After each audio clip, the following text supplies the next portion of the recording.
Okay, we should be live. Please let me know. Chat, let's see. How are we doing? Good, good. Seems I can hear my stream. Awesome. All right, so Shana Tova, everyone. That means Happy New Year. Well, it means Happy Holidays. But you say it because it's the Jewish New Year. It was Rosh Hashanah, just ended, which is the official New Year date, I guess. It's the date of the Jewish New Year. And then there's 10 days, and we have the holiest day of the year in Judaism. It's the Day of Atonement, which is called Yom Kippur, which is where you fast for 24 hours and, reflect on your sins. And so this week is a good week to focus on God, I think, for all of us. And so we talked about God quite a bit in the last stream, and I hope that one was coherent. Please let me know. But I feel like it was kind of long. This one, I'm going to try and go a bit quicker. We're going to discuss a video where Jordan Peterson is in a debate with 20 atheists on Jubilee, and we're going to talk about why these types of discussions regarding God and religion don't go anywhere a lot of times. And Jordan Peterson is kind of famous for having these discussions that are entertaining but don't seem to go anywhere when it comes to religion when he's engaging with atheists. When he's engaging with other theists, which I would call him a theist, I would consider him a theist, at least. Probably, I don't know for sure, but he certainly seems like he wants to be if he isn't. And if you want to be, then maybe you are. I don't know. That I don't want to answer for him, but he does talk about what it means to be Christian a bit in this, because he's challenged on that. We're going to talk about why I actually think that his answers on what the definition of Christianity is wrong, and why this is such a frustrating thing for people when they engage with him on this. And I think rightfully so, even though I like Jordan Peterson. I think that he gets some linguistic things wrong, but he's not alone, and he's famous. He has this very famous debate or discussion with Sam Harris from years ago, and it was like 3 hours or something like that. I can't remember. It was in 2017 maybe, and it was discussed as like the least productive debate ever. That was like really, really long, and neither one of them made any gained any ground with the other on any perspectives that they were holding. And that means that you are not engaging. You're either not using the right language, and therefore not able to make the right claims, and not able to engage with other people's the claims of other people. And then also it could mean that you don't have honest intentions, and your goal is just to win, and you were never going to change. You didn't go in there not to change. You shouldn't go in there just to change. You should go in there into any debate. I hate the term debate. With the goal of understanding. And I used to work for Dennis Prager, and I used to work with Jordan Peterson, and because I worked for Dennis Prager, and Dennis used to say, I prefer clarity to agreement. I was always so impressed by his ability to just treat people well when he was engaging with people who didn't agree with in a live setting. And he truly did want to understand them. He always kind of sat there and just thought while they were making their case or stating their perspective. And I always admired that. I thought that was the right way to do it. He asked more questions than he made claims, and that is an important thing when you're engaging with somebody. But we have this toxic, terrible culture of that comes from academia that it creates false incentives and false rewards. We're going to talk more about this next week, because we're going to talk about a stream next Tuesday, by the way. The stream next week will be on Tuesday because Yom Kippur is on Thursday. So I will be doing the normal stream on Tuesday instead of Thursday. It will be a great one. that one is epic. I'm a little bit too tired to do that one tonight, to be honest. I didn't sleep well last night. But and I also wanted to leave that one for like the last stream before Yom Kippur. And it's a talk that Kerchai Mongol had with Jonathan Peugeot's brother, who I'd never seen before this, about the Bible and biblical symbolism, scriptural symbolism, and how to understand scripture. And I don't talk about that much on this stream, but we're going to talk about it next week. So last week we talked about defining God. This week we're going to talk about how to discuss God, discuss religion, discuss really any of these really difficult topics, but especially, fundamental topics like morality, God, and definitions of things. So, and then next week we're going to talk about scripture. And I don't share my thoughts on scripture that much on here because it's something you either get or you don't. And I'm gonna, hopefully I can help anybody who wants to try and get it, honestly, get it. And so we're gonna talk about it. This week though, Jordan Peterson. So let me state for the record, I really am going to disagree with some of the ways in which Jordan Peterson goes about things in this. Not because, not like morally or anything, but I think he's just doesn't have the right words, and he's not defining things properly, and it's causing a lot of people to be frustrated, and has for years at this point. And I can understand some of it is justified, some of it is not, but some of it is. And I will just state for just personal record, Jordan Peterson was somebody who, when I worked with him, he kept his word to me when I asked him for a favor. And I asked him for an interview once, and it was not the most convenient time for him. And he was like, okay, yeah, let me go like get settled. And this was at a hotel that I ran into him at, and then I'll come back in like 20 minutes. And a lot of times when people who are famous tell you that they're going to do things, if you're not paying them, they might not show up. Like, they just have a lot going on too. They genuinely drop the ball a lot more than you'd think. It's kind of funny. The more famous somebody is, usually like the less competent them and their team is in terms of coordinating things, it seems. If you've worked with a lot of people who are well known, I don't want to say famous, but well known. And but Jordan Peterson, he came back 20 minutes later, did the interview with me. He didn't have to do that. I didn't pay him. And it was not convenient for him. I'll always appreciate that. He kept his word. It's an important thing. And I respect him, and I think he's one of the better philosophers of our age. And I think that speaks to, one, his humility, but also the lack of very formidable philosophers. He is a decent philosopher, but you'll see tonight, hopefully, that some of these topics should not have been nearly as difficult as they have been for literally decades at this point. So please hit the like button. Comment any questions you have in the live chat. Comment any questions down below in the comment section if you are watching this not live. And I appreciate everybody here, and we will get started. So, hi, hello, Paulina, my beautiful, wonderful wife, is checking the sound for me in the live chat always. Get married. You will have somebody to support you even when you are live streaming late at night about philosophy. So this is the stream that we're going to look at. It's on Jubilee, which is a huge, huge channel. And Jubilee is a very interesting channel. I don't even know how old it is. I feel like it's pretty new.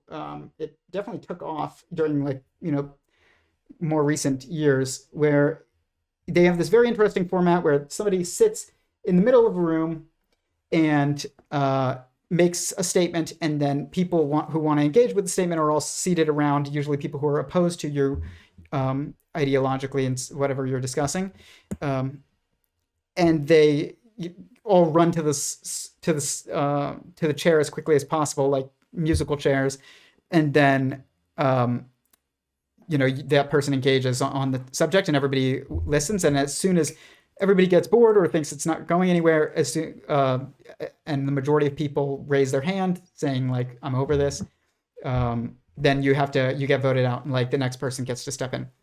Very interesting. I actually like that it causes people to engage with each other who are not in agreement. But I will just state for the record that debate, again, it should never be the goal to win. And we're going to see examples of that tonight. And we're also going to see examples of people who are honestly trying to understand each other and what a difference it makes.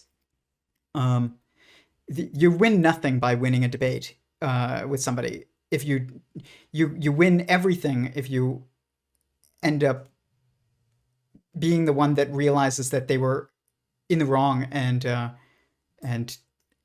then takes on a more truthful and honest perspective, I guess. And so if you win a debate, you might win admiration by a crowd, and you might win some applause, and you might win a participation trophy, but you don't really win. And actually, everybody loses if you win a debate and you're wrong. It's funny because, like, in school they try and teach you how to debate. They have you take on a perspective that you don't agree with. Sometimes I've had to do this. I don't know if you have. Comment in the chat, let me know. And then you have to argue for this position. And I think that this is actually awful. I used to think this was so smart, and I think that it's terrible, actually. It's teaching you that you should be able to try and win on procedure alone, not on substance, on the truthfulness of your statements. And the reality is that if your statements are true, you could lose a debate and you will still win in the end, because you know what is true and the other person might not. So I think teaching people to debate things that they don't believe in, or even teaching people to debate things that they do believe in, instead of just trying to understand each other and how to properly express what they believe in, what you are causing is a system of selective pressures that disincentivizes truth, because the goal is not to understand, it's to get the most applause. And so that's a terrible thing. It's actually like a very subversive, destructive thing to teach people, is how to argue for things that they don't actually believe in. That's awful. You're basically teaching people how to lie, and that there's also there's like a reward in it. Like if you win the debate and you don't believe in what you're arguing, you've been rewarded for lying. And that causes a reinforcement loop for everybody in the culture. It's really bad. And so I like this video of Jordan Peterson and these 20 atheists, self-described atheists, really anti-theists, because there are some that are very clearly there to beat him, and everything about their actions shows that. What they say, the arguments they make, how their tone, where their eyes are focused, even, and the types of arguments that they make, whether the honesty of the arguments that they make. And then there are people there that are genuinely trying to understand, even though they disagree with him. They want to actually understand him, and he does try and understand them, and I respect that. It's a good thing. So I don't judge anybody for being an atheist or a self-described atheist. It's really an anti-theist. I was a self-described atheist for 24 years of my life, and I'm not anymore because of science and logic and examining nature and logic and language, not scripture. So that's what I'll say to that. I can understand both sides of this. So first clip. Let's get to it. When I say understand both sides, I'm not saying people who claim God doesn't exist are correct. I'm just saying I don't judge them. That's all I'm saying. So, okay. Here. I closed my...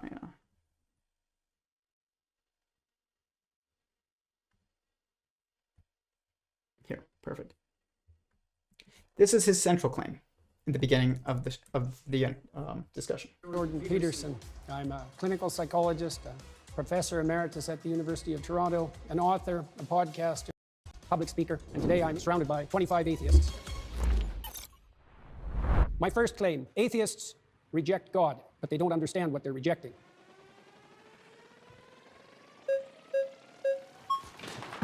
Good afternoon, Dr. Peterson. How you doing? So this claim here that atheists...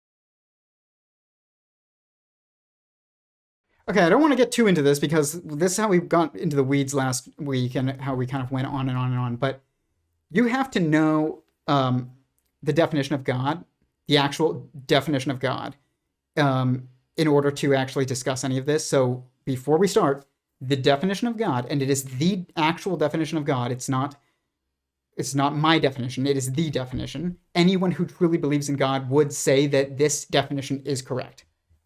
Anyone. And God is the singular, initial, eternal, and all-containing sentient someone that is existence itself. You are basically like a cell inside of a body of a being that is a someone that has its own will and its own goals and who intentionally created everyone else within him. That is the definition of God. That God is explained in many different theological traditions. And there are different aspects of that God that are explained in many, that are focused on by many different theological traditions, but that is the universal, true definition of God, logically deducible, inevitable. It's not my definition. That's God. So, an atheist doesn't usually believe, if somebody calls themselves an atheist, and I know this from personal experience, doesn't believe they don't think of God as that when they are thinking about whether or not they believe in God. But when they're discussing God, that is often how we think of it, at least, is we know it's someone. And then some people will be like, they'll bring in Christianity into it, or Judaism, or Islam, and they lump that in with God too. So they'll say, well, which God? The Jewish God? The Christian God? No, there's one God. There are different theological traditions. And God is someone, the first someone, the all-containing someone, the most powerful someone, the eternal someone that we are all within. That's God. You can disbelieve that existence is a sentient being, or you can believe that existence is a sentient being. But that is how you know whether or not you're a theist or not.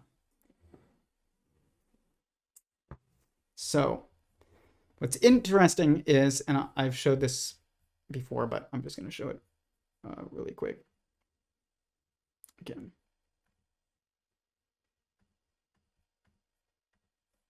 Maybe.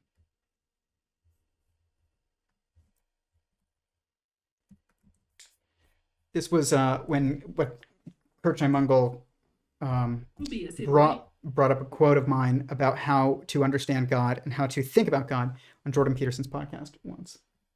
To one another. Because what you're trying to do is to say, is God real?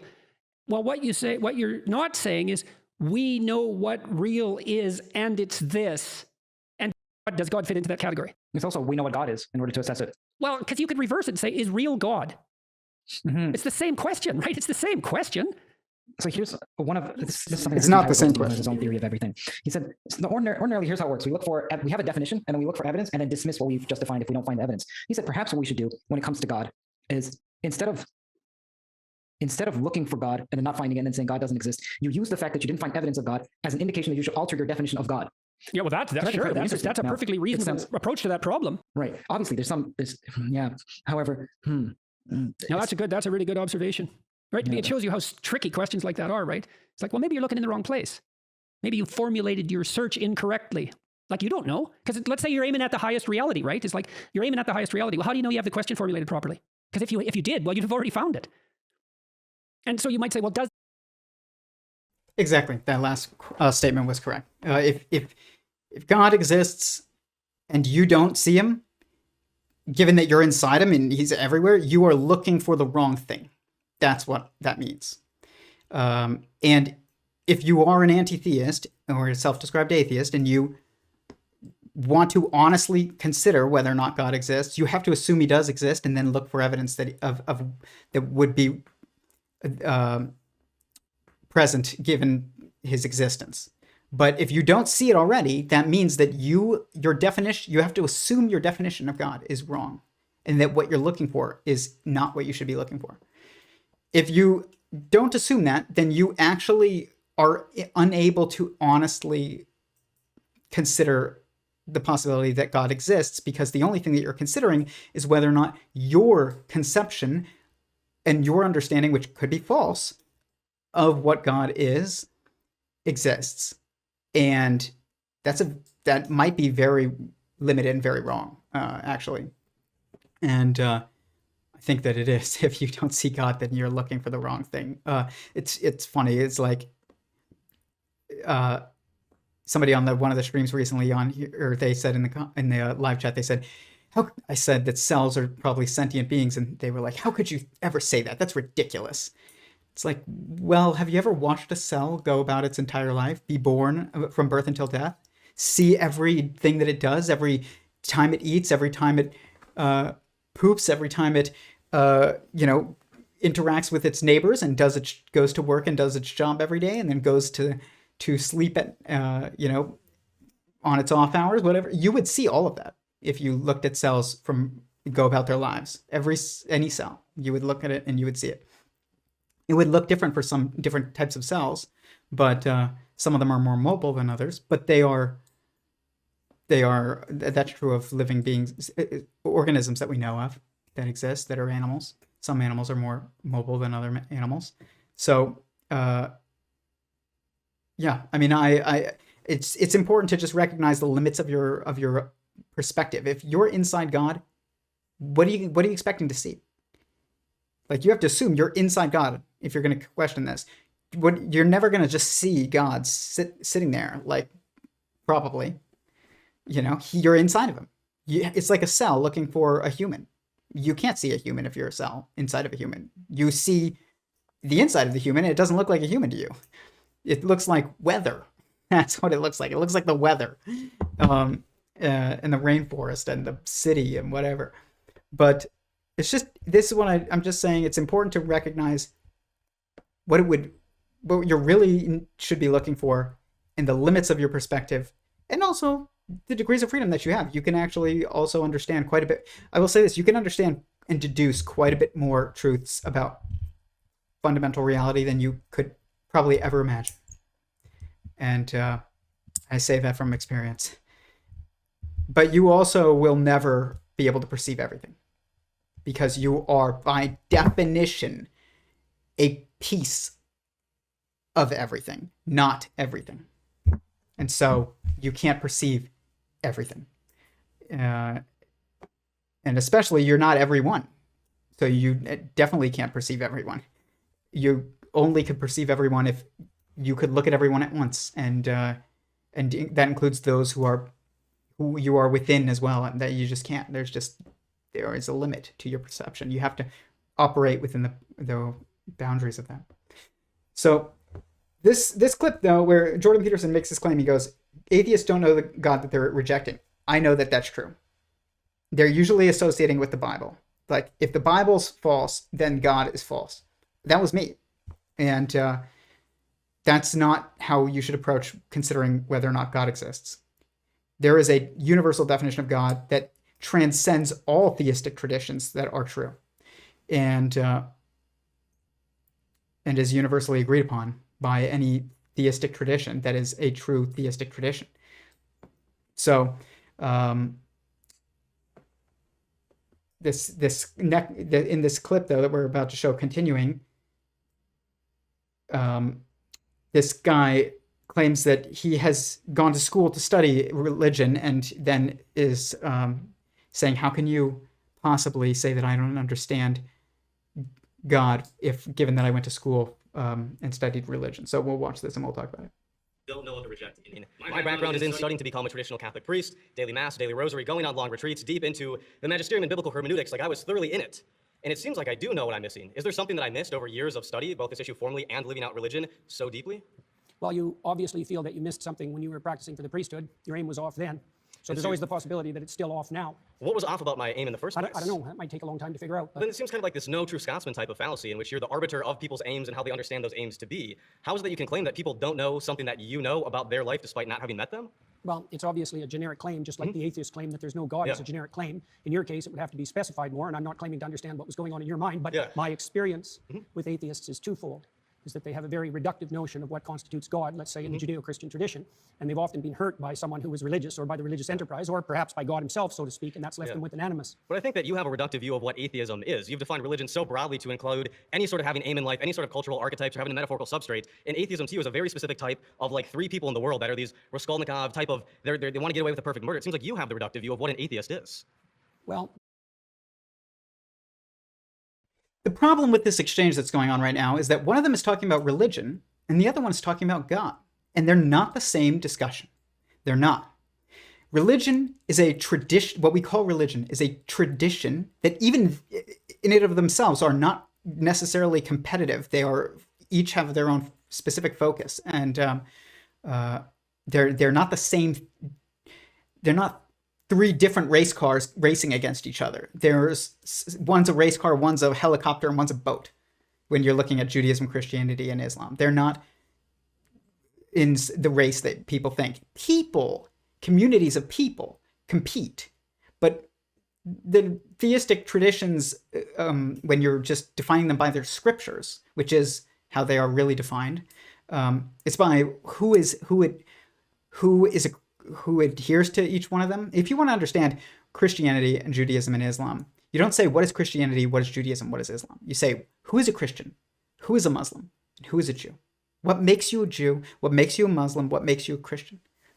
That is how you understand them. And then if you want to look into, the whole holistic framework of them, you have to examine their scriptures. You don't go to listen to what people who claim to be adherents of each of these traditions claim, because they're always going to be wrong about something. And you don't know what they're wrong about unless you first go to the scriptures.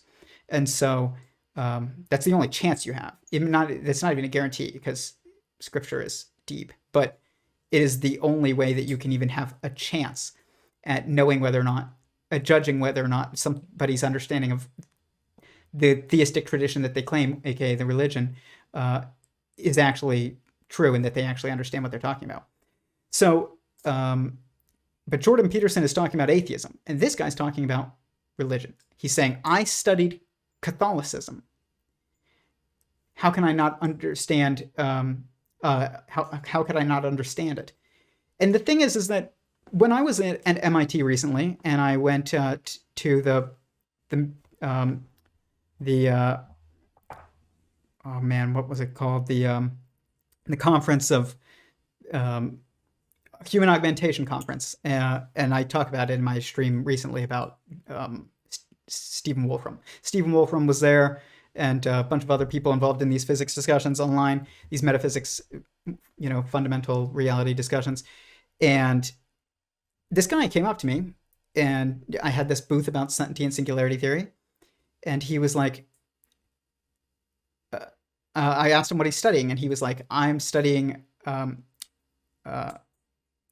was it? He said, religious studies. I'm studying, I'm getting my degree in religious studies. And I was like, wow, really? Like a theist, at MIT, like pursuing their master's or whatever it was. I don't know, maybe it was bachelor's, who knows? But, and then I was like, I wasn't expecting that. And he was like, oh, I don't believe in it.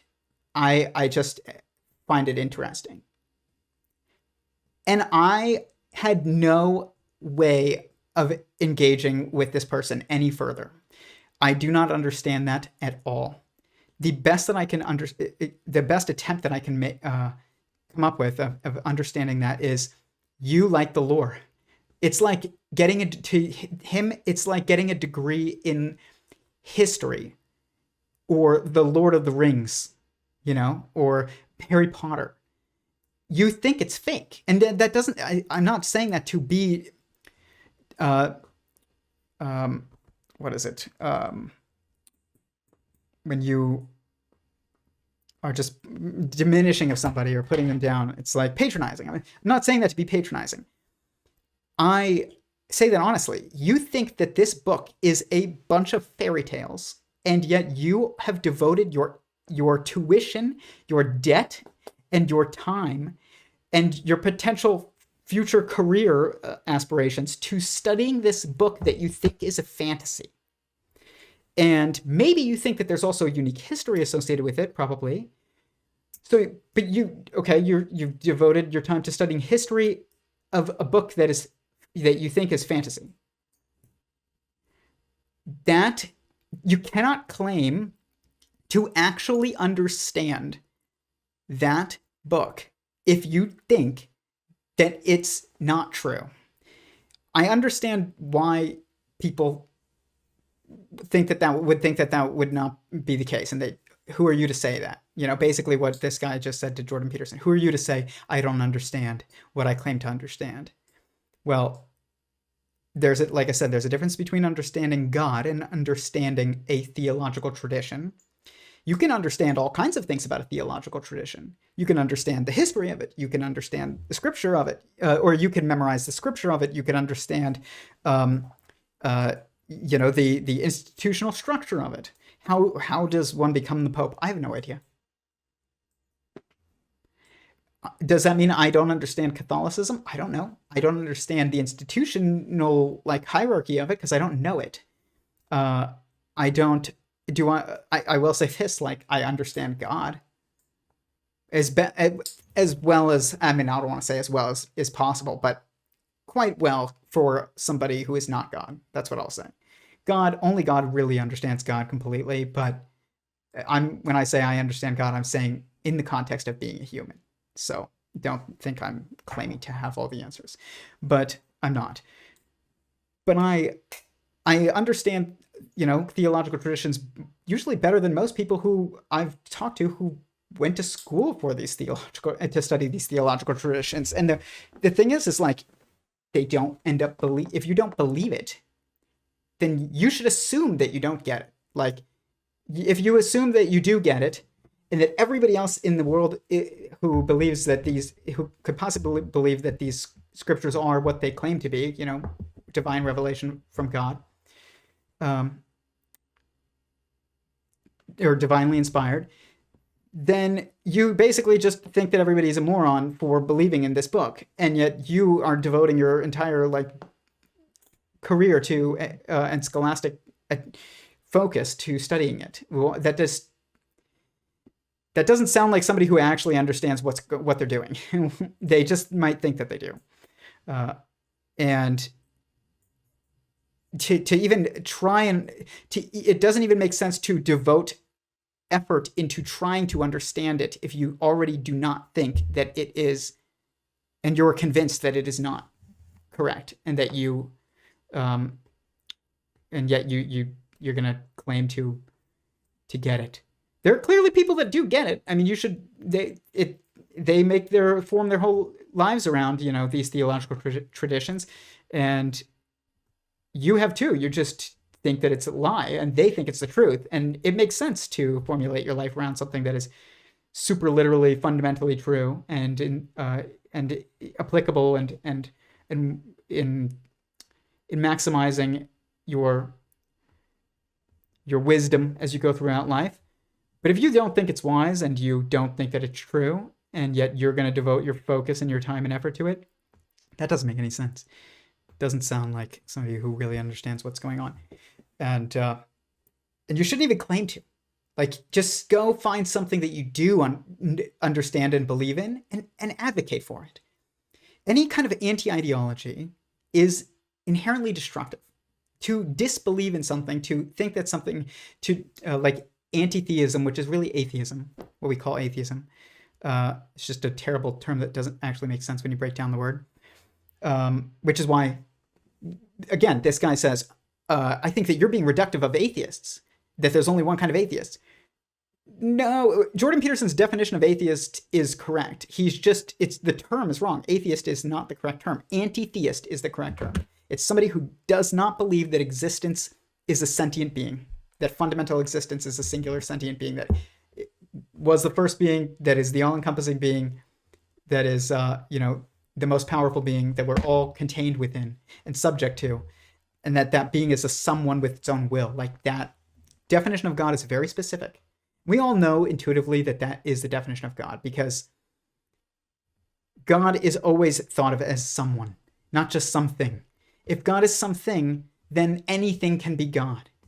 You could say, well, maybe the universe is God, maybe math is God, maybe love is God. No, then we don't need the term God, if that's the case. So you shouldn't believe in say I believe in God, and that God is math itself and logic and the universe, but isn't someone. Don't then just say I believe in the universe. Okay, cool. No shit. Like, so do I. But what is it? You know, do you believe it's a sentient being or not? No. Okay, then you don't believe in God. If the answer is yes, then you do. And that is how you get to the definition of anti-theist, which is really what people who call themselves atheists are. It's not a lack of belief in God. Otherwise, why are you arguing with somebody on it and you're debating with them about it? If you have zero belief and interest in it, I have a lack of a belief in God. No, you disbelieve in God. That's what is going on. And that's not a judgmental statement. It's just honest, and it's fine. You should be honest. There is goodness in honesty, as long as you are honest and kind, which you never need to be honest and cruel. You can always be honest and kind. And I think that the kinder honest kindness, kind honesty is more true than, allows you to be more true than the harsh truth, the cruel truth.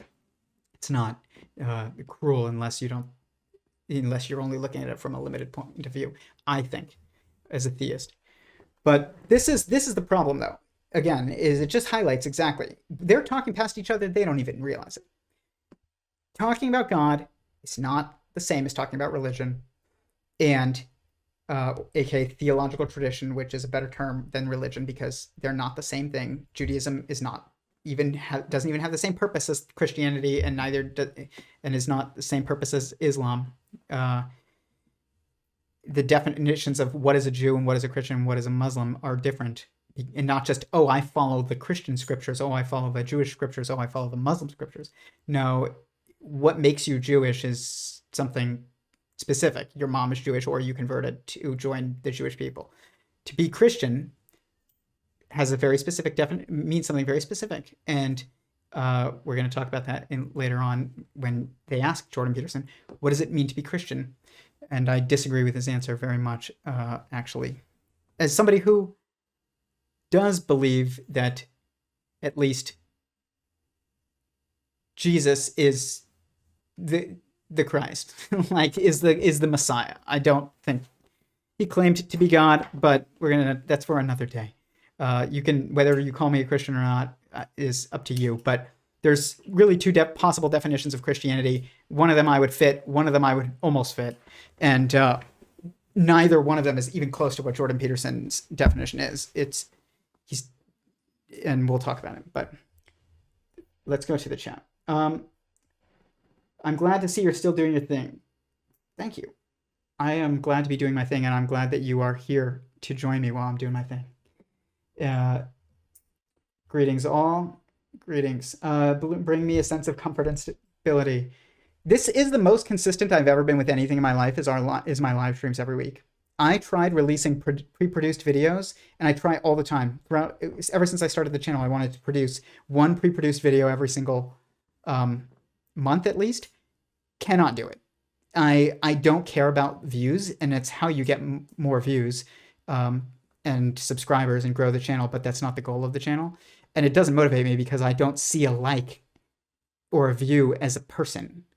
But when you're engaging with me in the chat, you're speaking to me, I feel like I'm interacting with people, and that this is meaningful. So even if sometimes there's like one person in the live chat, especially in the past, or especially if it gets really late.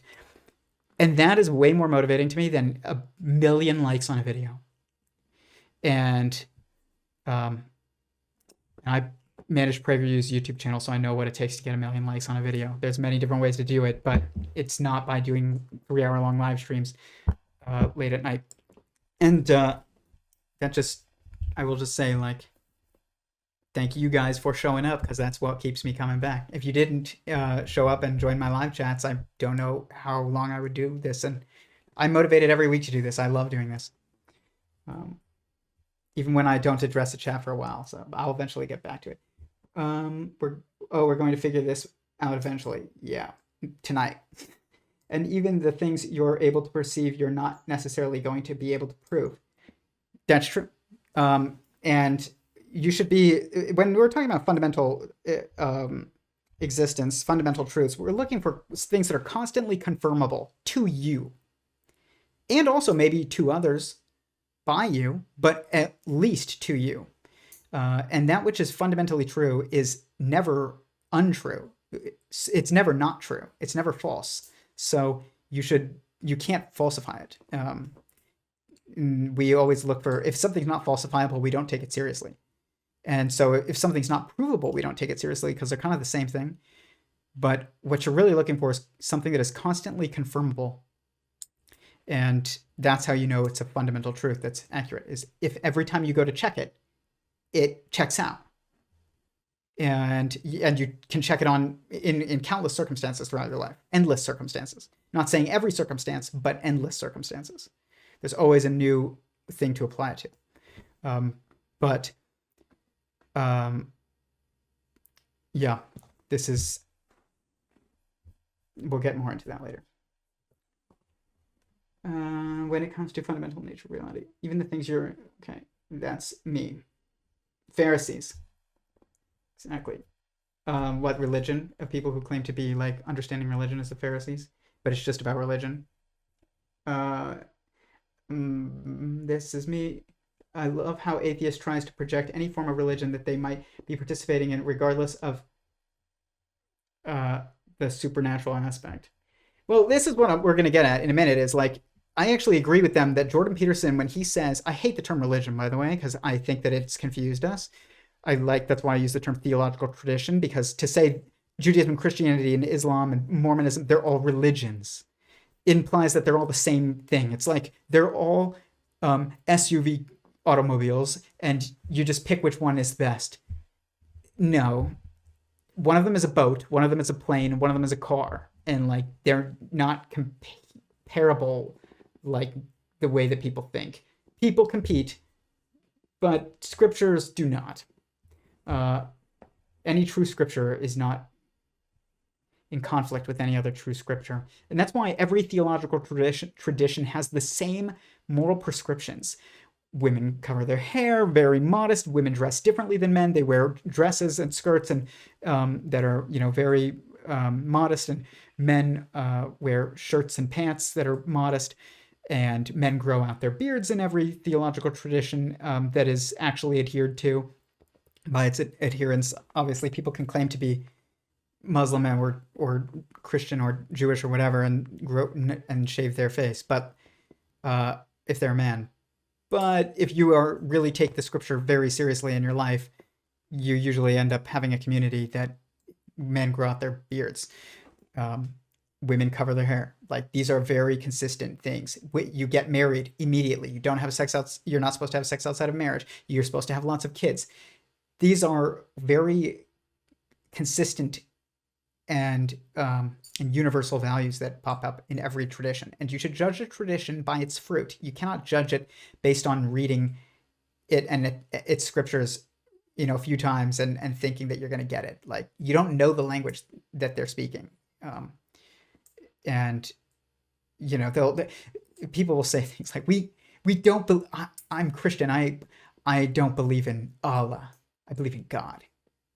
And it's like, Christians in the Middle East call God Allah. Like, and Jews that speak Arabic call God Allah.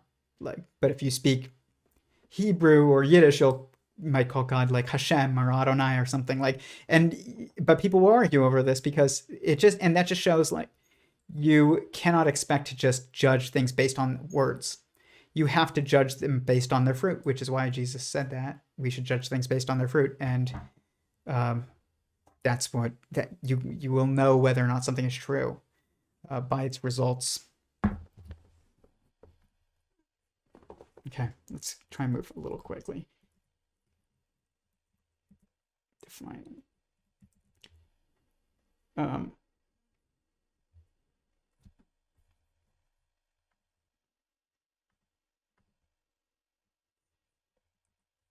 So they basically claim Jordan Peterson describes religion, though, as like any kind of reverence. And this is a problem, though, even though, again, I don't like the term religion. We'll call it a theological tradition, a divinely inspired theological tradition, or a scriptural theological tradition. This is not, believing in this or believing in God is not the same as just believing in awe, believing in reverence.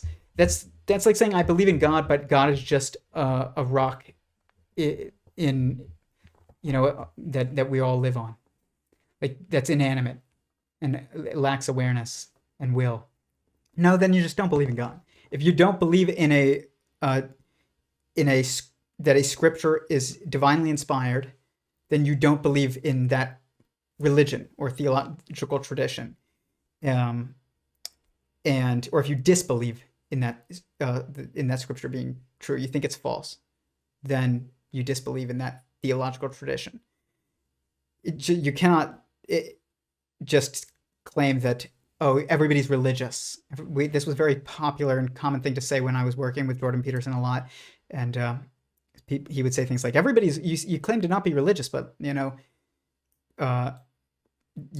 have reverence for this, and you feel moved by a piece of music or something. And at first everybody was like, wow, I do feel moved by a piece of music. Maybe I do believe in God. And everybody jumped on Jordan Peterson's bandwagon. And I really respect and like Jordan Peterson. And while I think that this could have been a helpful thing to get people to start feeling God more, it couldn't end there, and it hasn't progressed from that type of rhetoric, unfortunately. But that's because he doesn't have the right words. But I'm here doing this tonight to try and provide the right words, not to say he's wrong, but just to give, hopefully I can communicate the words that he is trying to and is not succeeding. The same thing even with the people who are arguing against him. Some of their critiques of him and frustrations are very legitimate when it comes to defining religion, defining God, defining Christianity. These are very specific definitions, and they're highly constrained, and you cannot. They're not vague, and so if you can't. If you give a vague definition that could also apply to other things, then it's not a true definition. Productive view of what atheism is. You've defined religion so broadly to include any sort of having aim in life, any sort of cultural archetypes, or having a metaphorical substrate. And atheism to you is a very specific type of like three people in the world that are these Raskolnikov type of, they want to get away with a perfect murder. It seems like you have the reductive view of what an atheist is. Well, let's start with your claim. Mm-hmm. How do you define the God that you're rejecting? Like, what is God to you? You studied in the church, you found that unsatisfactory. How would you characterize what you rejected? I think the average Christian believer, when they say that they're Christian and they believe, they mean some sort of God that is all-powerful, all-perfect, is somehow involved in the matters of this world, and that we look to them through wisdom and with Logos incarnate in Christ. And it also seems like you don't believe in religion in the way that the average Christian says that they believe in religion. And there are as many gods out there as there are believers, because everybody has mutually exclusive and different views of what God is. So it seems like... if everybody had mutually exclusive views of what God is, no one could speak to each other. The mere fact of communication presumes a commonality of assumption and definition. That's correct. And it's certainly not the case that I regard any archetypal manifestation whatsoever as equally religious. So that's not a real claim. Let me give you an example. For example, there's a sub-narrative in the story of Moses where Moses is rewarded with a glimpse of God. Okay, and that's one of the ways that God is characterized in the Old Testament stories. Yes. Now Moses is a faithful servant of God and a good man. At least that's the case within the confines of the story. One possible interpretation. It's the case within the confines of the story, obviously. Obviously. When we look at the Bible can't precisely say anything because there are so many different exegetical and hermeneutic views of this particular book, and that everybody has disagreed historically on. It seems like even the most benign detail about a book this big, and it seems like you can only say that the Bible says something if you first presuppose that it's univocal. So your claim essentially is that Moses in the Old Testament plays the role of a villain or is irrelevant? Because the alternative claim is that he's good. Know, because we can't talk to those authors. If you are going to start with the presupposition that there's nothing I can say about any of these stories that you're not going to disagree with from the perspective that there are multiple potential competing claims, then I can't speak with you. So we also have Exactly. Anybody that comes in and says we can't actually know whether or not anything we assume is true, dude, that is not helpful. That is not a helpful statement. I also think it's false, but I understand why people think that, and because there are some things that you cannot know whether or not it's true that you might believe. I don't know who the Messiah is. I think I do, but I don't know, and we won't know until he arrives or comes back. And but I do know that God exists, and because it's just one of them is dependent upon a choice by God, and the other one is not. God has no choice but to exist insofar as I am able to understand, and through my logical I guess like meditations on it, and I think that is impossible for God to even end his own existence, and it's inevitable that he does exist. But who the Messiah is might be dependent upon a choice by God, so you can't know what that's why you can't know until it happens sometimes with certain things, because if God exists, then sometimes some things are going to be dependent upon choice. That's the same thing when you're interacting with people that you know. You can't know the decision that they're going to make before they make it. You could think that you're going to know, and you probably will be correct if you actually have a decent understanding of that person, but you don't actually know. They can surprise you, and so there are certain things that we cannot know until they happen completely. They're finished, done, completed in front of us, and not completed behind the metaphysical curtain, not partially completed in front of us and then completely completed behind the metaphysical curtain, but completely completed everywhere that it takes place. And so this is what Stephen Wolfram calls computational irreducibility, and it just is a very kind of obvious but profoundly constraining idea that you cannot know what will happen in certain instances without actually them happening, because causality has to run its course, and you can't compute an outcome before it is created, essentially. Some things you can do that with, some things you cannot. Whenever it involves choice for anyone, from anyone's choice, whenever someone's choice is a factor in the equation, including the choices of your cells and things like that, then you cannot know what will happen. You'll never know if you're going to get cancer or not. You could smoke your entire life and never get cancer. You could never smoke a day in your life and you could get cancer. Some of this is dependent upon the choices of your cells, actual choices, and it's not predictable by a computer program because it is dependent upon choices. So, but those are the only instances where we should really assume that we cannot deduce the truth. And any other time that you can formulate a proper question, then you should also be able to deduce a true answer. And if it is just purely causal, it's indeterministic. If you're talking about a deterministic context, you're not talking about the context of including of choice. So it's just important to know. Don't ever assume that you can't understand something. Years ago, when I created my model of cosmogenesis, which is, I have videos about it if you want to look at it. It's meant to I wanted to understand how God created the universe, which sounds like, dude, you're never going to understand that. And I'll never understand everything about it, but can I understand way more than I currently understand about it? I wasn't sure. And at first I was like, I shouldn't even think, should I even think that I can understand that? And then I was like, well, actually, if I assume that, I definitely will never understand anything about it. including the limits of my understanding. And so I had to assume that I could understand way more than I did, which I didn't understand anything. I it's like we had a Big Bang, it was 14.8 billion years ago, and it was very hot, and it's been cooling off, and we're expanding, which you don't understand any of that. People told you that, and you don't even know what it means, and neither do they. And they told it to you, and you just repeated it. And that was me. And I didn't want that. I wanted to understand what were God's constraints that he had to work within when he created others, other beings, the universe, all the rest of us. And I had to assume that I could deduce the answers. And I did assume that. And I produced absolutely amazingly profound, mathematical constraints of creation within 2-3 hours of thinking about it.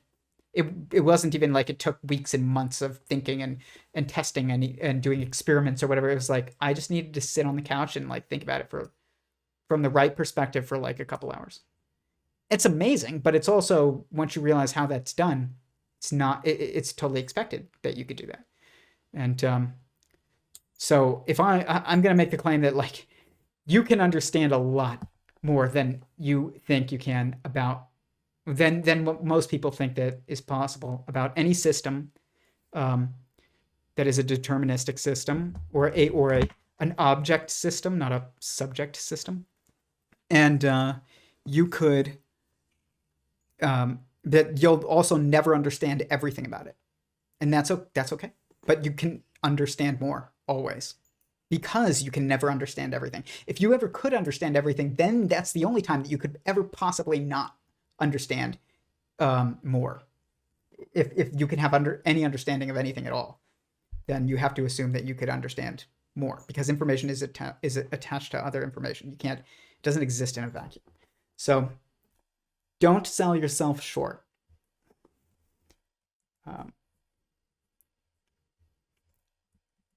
But Jordan Peterson's right. We all know what God means when people say God. It means someone. God is someone.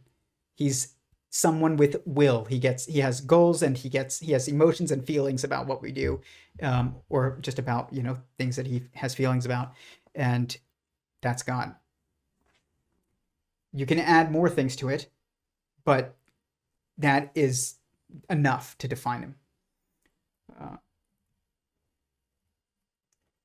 So that guy is actually not far off when he defines the atheist, when he defines God, but it's still highly linked to theological tradition, and that's the problem. Is he doesn't see the truth in that theological tradition, and but he's not defining God really just very, very specifically, and he's including in that definition specificities that are not necessary to define God. They also are relevant to God in a specific context, but they're not defining. And if you have to include those things and you don't have that context that's very specific, that you need in order to understand those specificities that you've added to the definition, you just can't. You just destroyed your any possibility of you actually seeing the truth of this this being. Okay. God is sentient. He is someone. David, good to see you. Tell me everything that you know about the Polynesian deity Lono, L-O-N-O. I don't know anything about the Polynesian deity Lono. So you're rejecting something without knowledge of what you're rejecting. I'm not rejecting it. No more than I'm rejecting do you believe in anything Lono? that I don't know anything about. Do you believe in Lono? I do you believe that he is a relevance of deity that exists in the world, exists in the universe, exists in the existence of everything? Do you believe that Lono I'll is answer a that being? question once you answer my question, which is, do I reject everything that I'm ignorant of? Because that's your presupposition that undergirds your argument, and unless you can prove that that's valid, then there's no point. My question is quite simple. Yeah, but that doesn't mean it's formulated accurately. Do you believe that Lono exists? Yes or no? I'm not going to answer that question for the reasons I just described. You already insisted that if I reject something, that if I'm ignorant of something, I reject it. Do you think that everyone in the world has to know everything simultaneously for that to be valid and true? I think for your Answer that argument question. to be true, in order for it to be true that we atheists don't understand what we're rejecting, then you need to also apply that to yourself and to Christians and to Muslims and to any other person on this earth, where if you don't understand what you're rejecting the belief in, then you can't reject the belief in it. That's the implication of your I didn't claim. say that I rejected the belief in Lono. I It's said I didn't Lono. know who Lono was. I didn't say anything about rejecting. That's because I've asked you several times and you haven't, but let me get to my even greater point. You're saying atheists don't understand what religion is or what God is in order to be able to reject it fully or completely. We have someone over here who studied it in their own way. I've studied religion. I have a degree in religious studies. Guys, people who study physics and get degrees in physics are just as lost as these people who are studying religious studies without believing it. That's like, don't think that this is restricted to just the field of religious studies within, the halls of secular academia. This confusion extends to every single subject that is currently being taught. It's wild, and good luck convincing everyone that that none of them really understand the subject. Not everybody, but the majority of people that study any subject, that the majority of them do not actually understand the subject that they are studying. But that's of course the case because they're not contending with the subject. In reality, they're memorizing books and things and statements that were made by people who actually did contend with the ideas, but they had context in their contention that you don't have in school.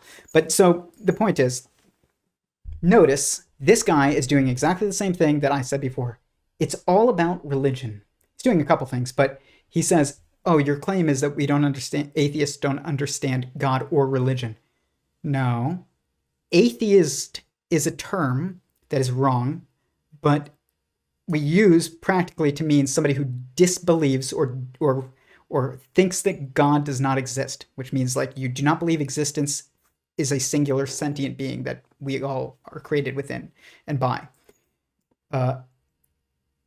That's it. Like it's nothing about religion. And so when he says, "Oh, do you believe in Lona, the I don't know, a Philippine like deity, or whatever part of the world it was from, I don't even remember." And Jordan Peterson's like, I don't know what Lona is. How could I answer that? And he's like, just answer the question. It's a very simple question. And Jordan Peterson's like, yeah, but that doesn't mean it's formulated properly. This is very critical. If you have a question that you ask and it is not from a perspective of being built on proper definitions, built out of words that are properly defined, then knowing whether or not a word is properly defined by you it requires some understanding of the subject, which is what it makes this kind of tricky. And but he's basically saying that if you don't know what Lona is, then you don't have a belief about what Lona is, and therefore that is atheism. But that's not true. Atheism is a lack of belief, and it's not a lack of belief, it's a disbelief, it's a rejection. And if anybody is wondering what I fidget with, because I'm constantly just fidgeting with everything, this is a pen and this is like a little pocket knife. It's a very like unique knife. It won like art knife of the year when it came out. It's called the CRKT. It's made by CRKT Snaplock, made by Van Hoy.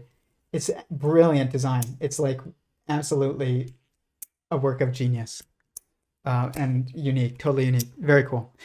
And it's fun to fidget with until you catch your finger in there and stab yourself, which I've done many times. Even on stream before, and I've always tried to hide it. But this guy, though, I don't know if he came into this hoping to ask that question and expecting Jordan Peterson to say, "No, I don't believe in Lona." And he just didn't know how to respond. So he just continued with his plan when he said, "I don't know," instead of "I don't."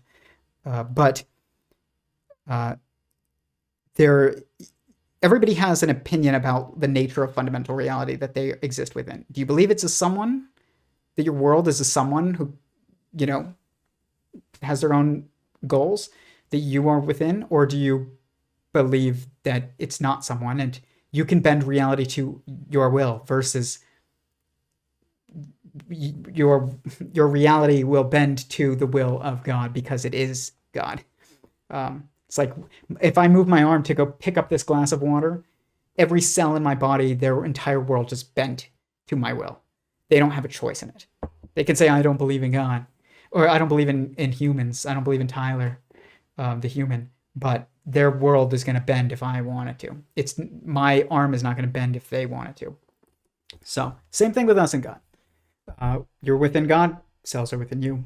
It's the same thing. But this this guy, again, he's misdefining atheism at this point, and he's also tying the definition of whether or not judging whether or not atheists understand what they claim to reject based on religion. Again, this is not God. Everything, he's like, well, then how can you, and you know this is true because he says, well, what do you say to all the Muslims out there that say that that their religion is true and that they understand the truth, but then there's Jews out there that they believe that they understand the truth and that they reject Islam.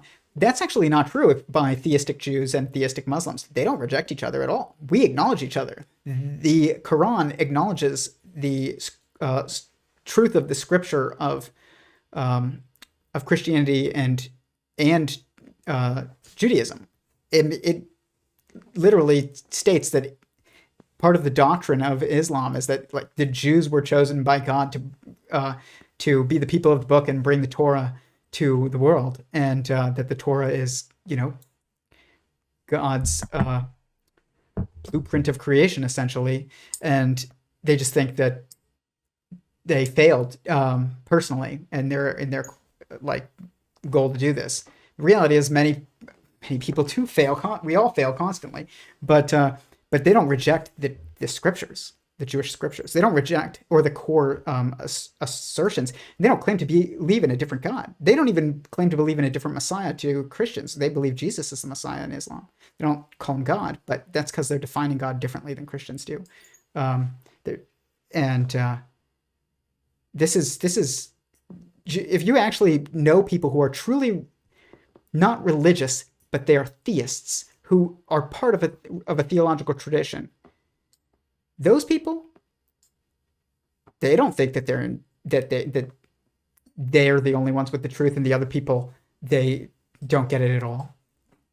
At all. That's why in Islam it's everybody says within the Abrahamic traditions that they all come from Abraham. They all descend from Abraham. It's like we have a shared story. Okay, they don't. This is very different from what this guy actually understands, and he says, "I have a degree in religious studies, or I'm pursuing a degree in religious studies. I have my own way of understanding this stuff." Can you really understand it if you don't think that it's true? If it actually turns out to be true, no. If you don't think it's true, then don't go on shows and try and argue that you understand something. Just quietly assume that you think that you get it and move on with your life and study something that you think is true.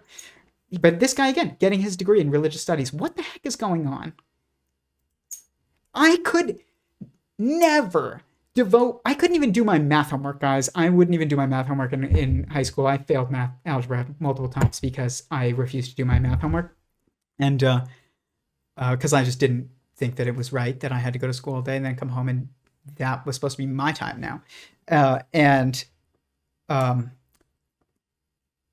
that's like, why would I? So I definitely can't understand why anybody would devote their graduate level studies, which cost an enormous amount of money and take up an enormous amount of time, which is your prime time. Like this is the best time to be making a family, to be getting married, to be, having children and starting a career. But instead you're devoting it all of that time and effort into studying something that you think is fake. I do not get it. I actually think I do, but I don't think that it makes actual sense if you understand what's happening.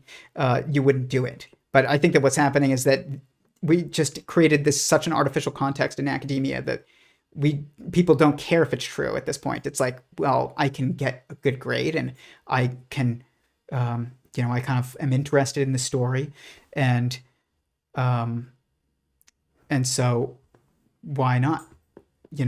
I'm being rewarded for memorizing this stuff. I'm getting A's, and maybe somebody will pay me to be the chaplain, the atheist or anti-theistic chaplain at MIT. They literally have an atheist chaplain at MIT. That's how crazy this has gotten. Like, don't be a chaplain if you're an atheist, or if you are an anti-theist, really. But if you claim to be an atheist, why are you a chaplain? Just call yourself a counselor, or a therapist or something. But a chaplain, let's look up chaplain definition. A member of the clergy, attached to a private chapel, institution, ship, branch of the armed forces, etc. Yeah. What is the role of a chaplain? As the spiritual care specialists on an IDT, they perform an independent assessment of a patient and family's spiritual needs, as well as their cultural and religious factors, which may be an influence in medical decision-making. Okay, so this is like within the medical system. But it's about spirit. And which really means like it's about like God, because this is like a spiritual context. That doesn't mean you alone as your feelings alone. It means like you are existent within another being with its own will, and this is what's this is the context of the clergy. It's funny, I remember Eric Weinstein once was talking to us on this physics Discord at like 2:00 in the morning years ago, and he was like talking about how they tried to silence and suppress his theory of geometric unity, and I said to him, I was like, he said something about, or someone said something about how our universities have taken on the role of like the church at this point, and because they make moral claims. There's a moral culture. It's an immoral culture, but it is a culture with a moral claim, with moral claims in universities. And he was like, yeah, they tried to suppress it. And I was like, well, what was the blasphemy that you committed then? And he answered it. And I won't get into it right now, but like it was, what do you think would be blasphemy to an anti-theistic institution? But this is, we have people calling themselves members of the clergy. We have people dedicating their lives to studying religion, to religious studies, and none of them believe in God, and none of them believe in religion, or in these theological traditions that they're studying. What the heck are they doing? Does this sound like people who actually understand what they're doing at all? I used to have this quote on my Twitter that said, if you chase a headless chicken, then you are a headless chicken. And it just means like if you follow somebody who doesn't know where they're going and doesn't know what they're doing, then what are you doing? And you're just as lost. And these people are chasing headless chickens. The headless chicken to them is a theological tradition, Christianity, Islam, Judaism, God, anything that you think is nonsense. And yet you're devoting your life or your scholastic efforts and your focus to following it and to chasing it and to trying to apparently understand it, even though you think it's all nonsense. That is called chasing a headless chicken. You admit it that what you're chasing is a headless chicken, and then you choose to chase it anyways. That is terribly misguided. So I don't know. This guy can say whatever he wants. How can you say that we don't understand what we're talking about? Because I have a degree in religious studies. Maybe because you have a degree in religious studies and you think it's nonsense. Specialty in Christianity and Mediterranean traditions. And further than that, beyond me, Pew Research studies suggest that atheists and agnostics actually know more about religion and about religious stories, the foundational principles, than believers. That's because they're more religious than they think they are. Okay, you can. They're concerned with deep matters, and one of the defining characteristics of someone who's oriented in religious direction is that they're concerned with deep matters. Okay, this is where both of them descend into like nonsense a little bit, and again, respect both of them for getting anybody who engaged on this. Honestly, I respect, and even if I disagree with them, and but it takes bravery to do this. You go on a Jubilee, and you end up being like the hit of a big Jubilee episode. Your life will change, and you will get countless death threats and also countless requests for more podcasts and things like that. Your entire life can change, and it's not all good. So it takes bravery, but you can lose your job very easily by going on Jubilee. But this, when Jordan Peterson says here, he's like, they're more religious than they think. This is why I hate the term religion. What does it even mean at that point? It doesn't mean anything if it doesn't mean somebody who is claims to be a member of a scriptural theological tradition. That is somebody who is religious, if religious means anything. If it doesn't just mean that, if it isn't defined by that, then it doesn't mean anything other than you believe in dogma. Well, what he's using it as is how atheists think religious people are, which is somebody who believes in dogma without evidence. They just are told things and they just accept it, and they have no evidence for it, and they regurgitate it. That's what they think religious people do. A lot of them do. And I say that as a theist. A lot of them don't. Just because some of them do doesn't mean there's no truth in scripture. It just means like they are shallow or lazy or they're missing something in their understanding. But people are just like that in every single community and in every single philosophical belief system of any kind, secularism, materialism, whatever you want to call all these isms. If you want to call them religions, you can, but what's the point? I don't like when he says, oh, they're more religious than they think. But I understand what he's getting at. He's just basically saying that they believe in things that they don't understand as well. But then he tries to, I don't want to say what he tries to do, but he then states they're concerned with deep matters. And anybody concerned with deep matters basically is kind of religious, is kind of what he's implying, or at least logically what he just said kind of will imply. And that means nothing. They're concerned with deep matters has nothing to do with being religious. There are plenty of people who are like, what is a deep matter? I don't even know. Okay, let's go to the chat.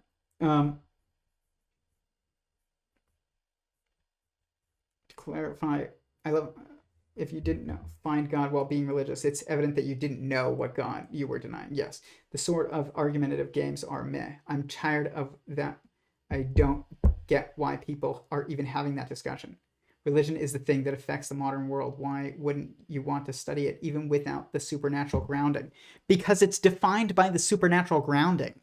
Do you understand? Like, you cannot... Otherwise, just study history and say, I'm a historian. I'm studying history. Don't say, I'm studying religion, because you're not. You're not studying that. A theological tradition, what we call religion, is defined by a divinely inspired, divinely communicated, directly communicated book, usually, that comes through a human being from God. And that is the belief that of where that book comes from. That's the context of it. And you might not think that that's true, that happened, but then you don't believe in the context of it at all. So no, you wouldn't want to study it, actually. What's the point? You can study history and say, yeah, I know the history of the Catholic Church. That's not the same thing as studying religion or studying God. It's definitely not the same thing as studying God. And so atheists, or anti-theists really, they don't, it's not that they reject, you can reject Christianity and be a theist, or reject Judaism and be a theist, or reject Islam and be a theist. And you just might, if those are true traditions, you just might not have a correct understanding of those traditions, but you might have a correct understanding of God, or at least correct enough to be a theist, a true theist. Understanding God is not the same thing as memorizing the different aspects of a religion. You know, I went to this talk. It was put on by a friend of mine named Addie, who does the Ekkolapto YouTube channel. Check it out. I think it's linked below. And he does a bunch of events, and he had one with Scott Aronson, the mathematician, at here in Austin, and at the university. And I went to it, and he wrote on the the whole talk was about, what does it mean to understand a number? And he's like, okay, he looked it up on this phone. He's like, looked up what the highest known prime number is currently, and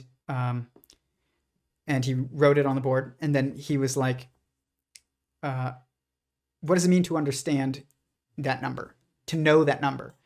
He's like, what if I claimed to know the next highest prime number, and I just knew that whatever is the next highest prime number is the prime number that comes after this number, and the one that's the current highest known prime number. That's what it means to like understand things. Like, do I understand a Ferrari? I can tell you a lot of things about a Ferrari, but different Ferraris. Ferrari Enzo is one of my favorite cars.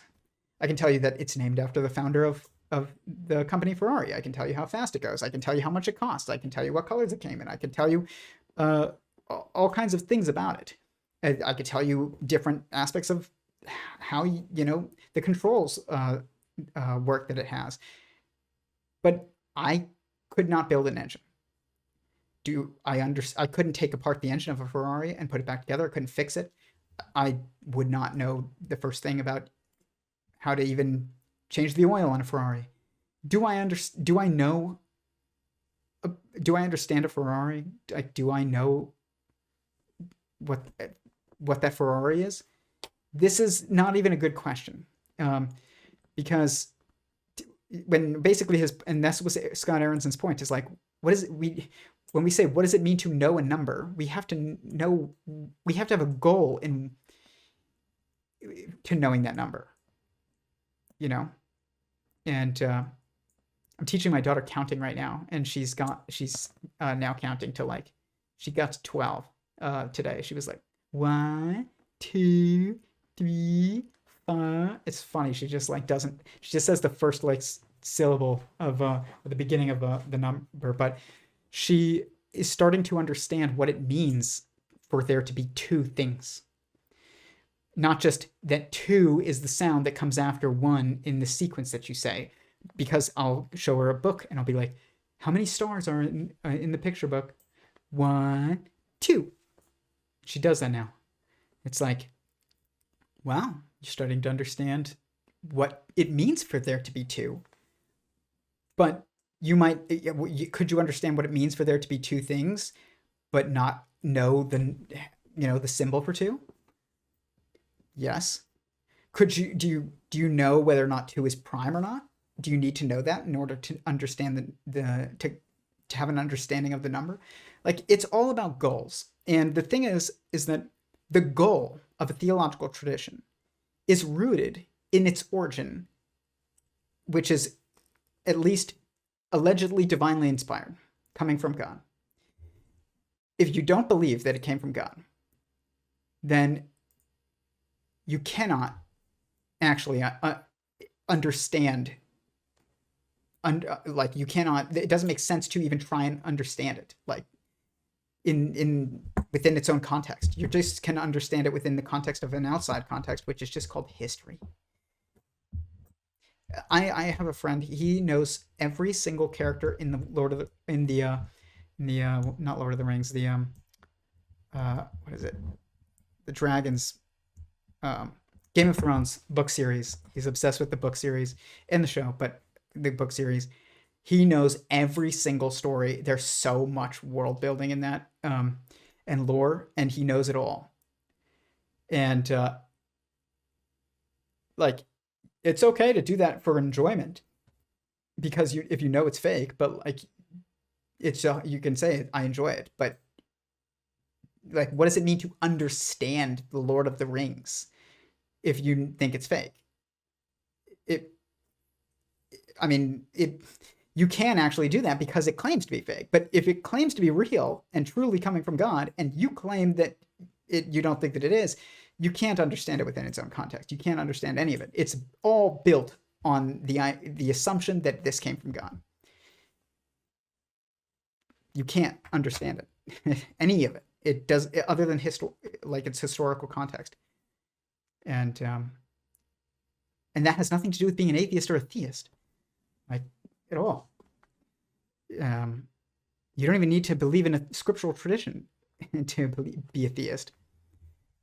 We're very confused about these things, and it's far simpler than we think. It's just like, you need to realize what the definition of God is first, and even then you can claim whether or not you believe in that definition or not, or whether or not you think that definition is true. But until that you have that, then you can't claim to understand religion. You can't claim to be an atheist, or you couldn't claim to be a theist even. There are people there. It always amazes me now that I am a theist that people will say, I used to believe in God and now I just don't. I went to college and I learned about evolution, and now I can't believe I was so stupid. And I used to be like, yeah, well, I mean, I guess it's all you knew. And this was when I was self-described atheist. It's like, well, I mean, if it's all you knew, then it's all you knew. But the thing is that, which is obviously that's true. But now that I'm a theist, and I'm not a theist because I just am accepting what others told me. In fact, I was raised in a secular context, and it was very painful to become a theist in a secular context when your whole family doesn't believe in God. You think that you have realized that God is inevitable. That's not something that you don't just, that's not because you accepted somebody else's opinion that you just can't. It's because you see truth in it and you can't ignore it. And but I when I became a theist at first, I was like, I don't understand how you could be a theist and then not be a theist. And what the reality is that they didn't understand God properly, even though they claimed to believe in God. Otherwise, you would never, ever abandon your belief. You might abandon your belief in his existence or his love for you or whatever. You might think, why have you forsaken me? But you would never be like, yeah, I don't actually believe in him anymore. It doesn't make sense. That doesn't make sense. It's not if you had a correct understanding of the logic of why God seems to be an inevitability. And yeah, it's just interesting to realize, like, this isn't about religious people being right or atheists being wrong. It's about making sure that we have the correct definitions to start building from. We understand what it means to actually entertain the opposite of our default assumption and consider it. And then also understand what is the difference between what does it mean to understand something versus what does it mean to know someone. Like, to be a theist is to know someone. It's to know God. It's not to understand this thing. It's to know that this thing is someone that you know. And he knows you. Like, that's to be a theist. To be a religious person is to, I guess, follow one of these scriptural traditions. Maybe you believe in God and maybe you don't. You know, it's funny. I have... I did this when I was 13. Before my bar mitzvah, I had a meeting with my rabbi. He was a Reform rabbi, so very not very observant. Not all like taking this very seriously in how and incorporating it into every aspect of how we live our lives. It's more like a church on Sundays type of a relationship with religion. And he was like, "What do you think about God?" And I was like, "I don't believe in God." He's like, "Why not?" And I said, because it says that the world was created by God in 6 days, and I know that there's fossils that are way older than that. And I used my limited understanding of a translation of a text to define God in that. If God did not create the world in 6 literal days, then he cannot exist. By the way, think about the logic of that. The sun doesn't even exist yet. So like if a day is defined by the sun going around, like the earth going around the sun once and it rising and setting one time, but the sun and the earth doesn't exist yet, then it doesn't even make sense to believe that by day they mean like a literal 24-hour like rotation around the sun. That's not how they're defining day. And the original Hebrew, it means period. Yom is the Hebrew word, it means period. God created the world in 6 periods. But I didn't know that. And so I dismissed God.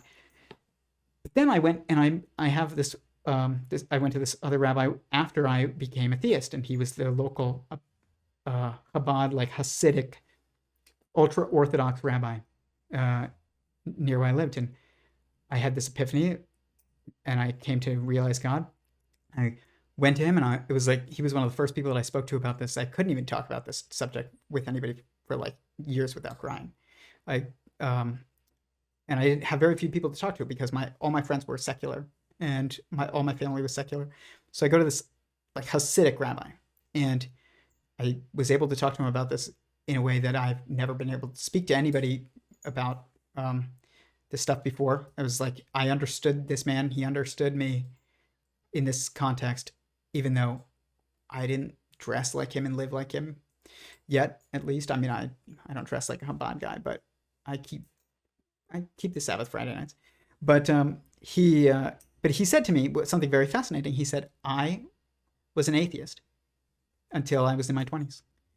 And I was like, what? You are Hasidic and you decided to be a rabbi as a Hasidic, like ultra-Orthodox rabbi, and to stay in that community wearing the same clothes as everybody and not just doing whatever you want, disbelieving in the truth of, in the existence of God.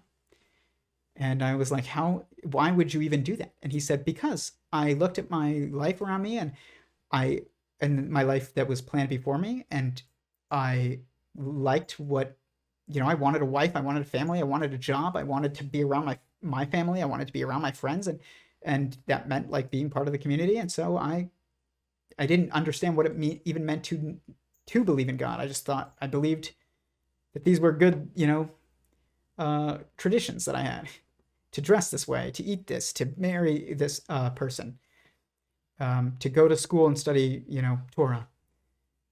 And then I realized I did not know God, and then I came to know God. And I was like shocked. And that just goes to show you can be literally an ultra-Orthodox, observant rabbi, like as observant as you can get.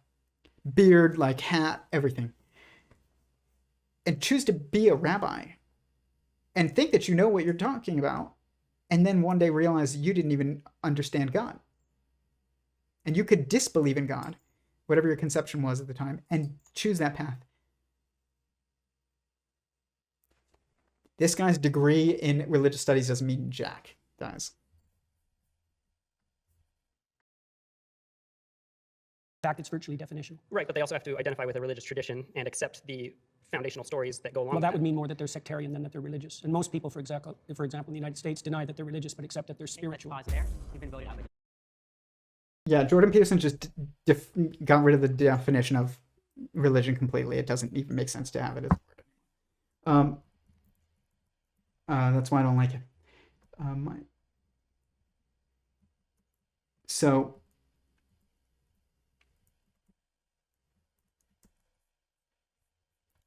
this is very important. Remember when Jordan Peterson, in the clip where he's talking with Kurt about my claim about how to look for God honestly, and he said, well, you could ask, is God real? Or you could say, is real God? He's like, it's the same question. My claim is that it is not the same question at all.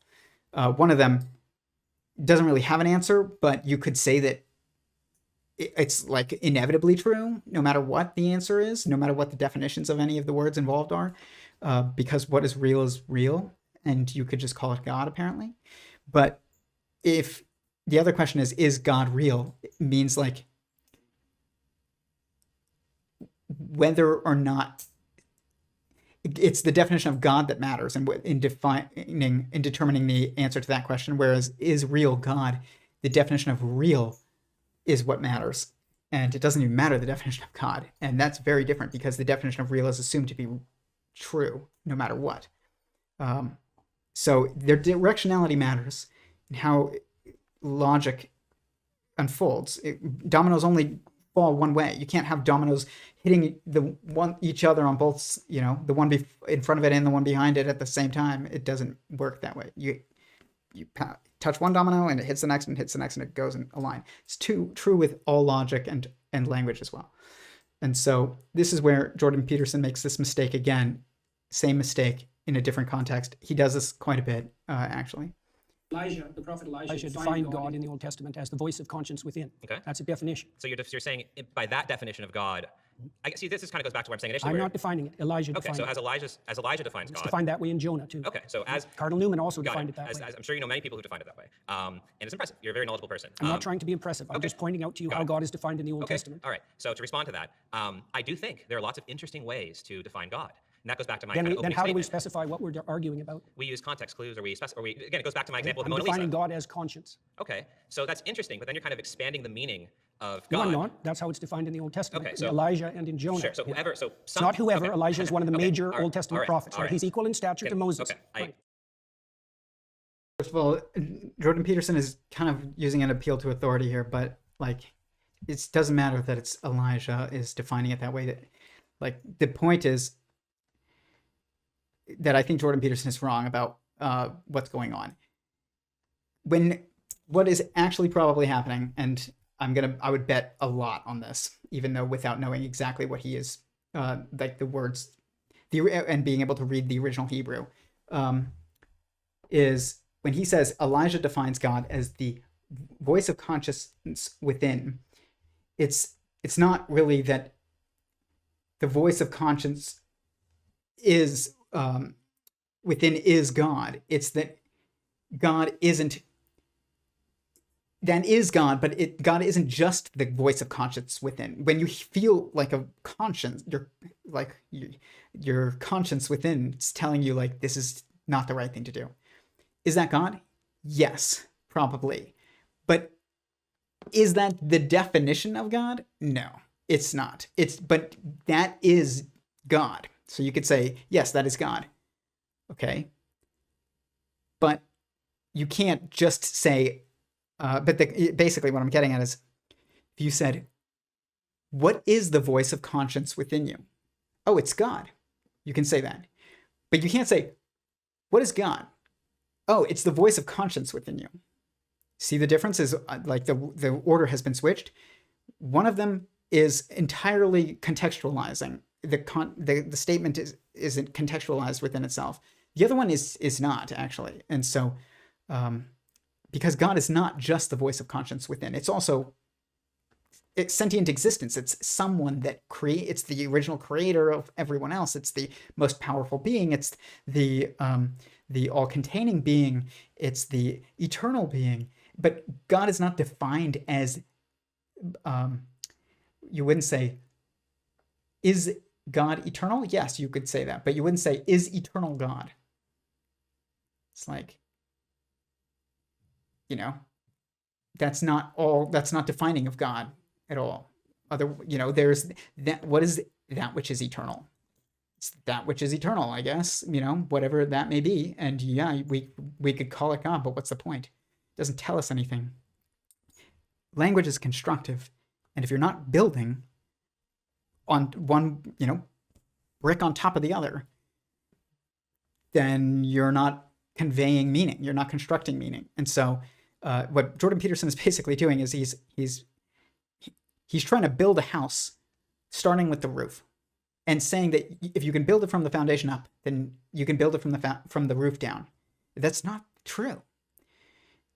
And so, you cannot say, well, God is defined as the voice of conscience within. Don't you believe that you have a voice of conscience within you? And so, yes, I do. Okay, well, then now you do believe in God. No, No, not at all.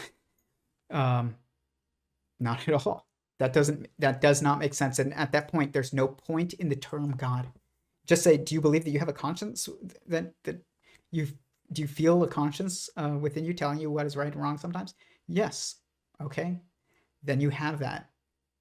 That doesn't tell us any. That's not related to God necessarily. Like, I mean, it is if you already assume that it's within the context of God, but like that morality and what is right and wrong is within the context of God. But the point is that you can say the voice of conscience within you is God, but you cannot say God is defined by being the voice of conscience within you. But you could say the voice of conscience within you is defined by being God. Like that is God speaking to you, and that's enough to know what it is. But to say God, that voice speaking to you inside, that's God. That's not enough to know what God is at all. Doesn't tell you anything about his relationship with you in any context other than communication, which is not the only context. You know, creation is another context. Will, power, these are all aspects of our relationship with God. And to understand God, you have to know he's someone, just like you are someone. He has his own will, you have your own will, and that your will is subject to his because you're within him. He is the world that you are within, but he's not just a rock like the earth. He has goals. And that's God. Like, that is enough of a definition of God to actually understand God. You don't even need to know anything in Scripture if you know that God is the initial, eternal, all-encompassing someone that is existence itself. Then you understand God. But if you know that God is the voice of conscience within, and that, you know, there's a Trinitarian structure to our relationship with him, and that there's that he you know conveyed the Torah to Moses, and that Moses wrote the last book, but God wrote the first four. And I'm not mocking any of this. Like, I think that most of this is true, but the thing is like knowing all of these things without knowing that God is someone that is the someone that we're all subject to, and that we were all created by, and are within, and who has their own will that will be done, like, then you don't understand God. It's very important. You can know everything within Catholicism, Catholic dogma. You can memorize every commentary and every word of every commentary and every letter within, you know, the King James Bible, and you don't have to understand God at all. Not necessarily. You could literally choose to be a priest even, and not understand God at all. God is simple to understand, not difficult, not mysterious, ever present. You're a fish trying to look for water. It's not mysterious when you know what to look for. It's everywhere. But if you're not looking for the right thing, and you're looking around at specific places instead of holistically, then you and internally, then you're not going to see it. Okay. So it's a very big mistake that Peterson makes, like a lot, not constantly, but just know directionality it's critical to the coherence and constructivity of meaning and logic. Based on the culture that within the society that they live. Okay, so fine. with I women's think that suffrage could as well happen. is a very similar topic in the Bible. There are denominations in Christianity, such as Pentecostal movement, which do bolster women to be pastors, right? Which I think that's a great thing to do. But most like to disregard Where do you women. think the idea that human beings were sufficiently equal to all vote and not be slaves came from? Humans. Yeah, but so did the idea of slavery. So did the that's idea of God. Fine, but what's your Yes. point? Like, you're not making an argument. You're just saying all thoughts come from humans, Yes. regardless of the thoughts. It's not driven by a higher power. It's driven on our experiences Define as higher. humans, which is what is best for all people. Is it driven by conscience? It could be. Which conscious is also something that has evolved over time, and I think that's What's something the that does evolve within morality. how can you claim that it's not driven by a higher power if you, based on just that term alone, higher power? What the heck is a higher power? Like, and when people say that, I just want to be like electricity, like magnetism. Like, then you don't even know what that means. You have no definition if you say a higher power. I hate that term. It has to be someone, or else it's not God. And when you say, I believe in a higher power, okay, do you know what that means to even say that? It just, really what people mean is, I believe that there's more to the universe than I understand, and that there's things going on beyond my understanding. No shit. And I say that as somebody who thinks that they deduced like the logic of God's mathematical constraints of creation, at least some of them. Like, I believe in that there's more than out there that I don't understand, and there will always be that. So it's not relevant to say. It's an assumption that is kind of obviously inevitable. But what Jordan Peterson is getting at here is, this guy is saying, like, how can you say that God exists and that you believe in God, but also, Scripture seems to endorse slavery, and we don't believe in slavery, basically. And the thing is again, he's defining God by his interpretation of Scripture, and also his own personal beliefs about what he wishes would be a good thing and what isn't. When he says, there are certain Christian groups that do allow female pastors, and by the way, I will never go to a church or synagogue that has a female rabbi or pastor. And it's not because I'm judgmental of them at all. My wife is one of the most brilliant and capable and people I've ever met, and is the most important person to me in the world. I trust her more than I trust anyone else. And if I need anything, like needed someone to come through for me, her. If I trust somebody to take care of my daughter, her. Like, I'm not somebody who does not revere women. But I understand women, and I understand men too, and that we are different, and that we must be different, or else there's no purpose to any of us. If all of us are meant to be able to do the same things, then there's no point to you existing, and there's no point to me existing. There's no point to women anymore. Women are supposed to do everything that men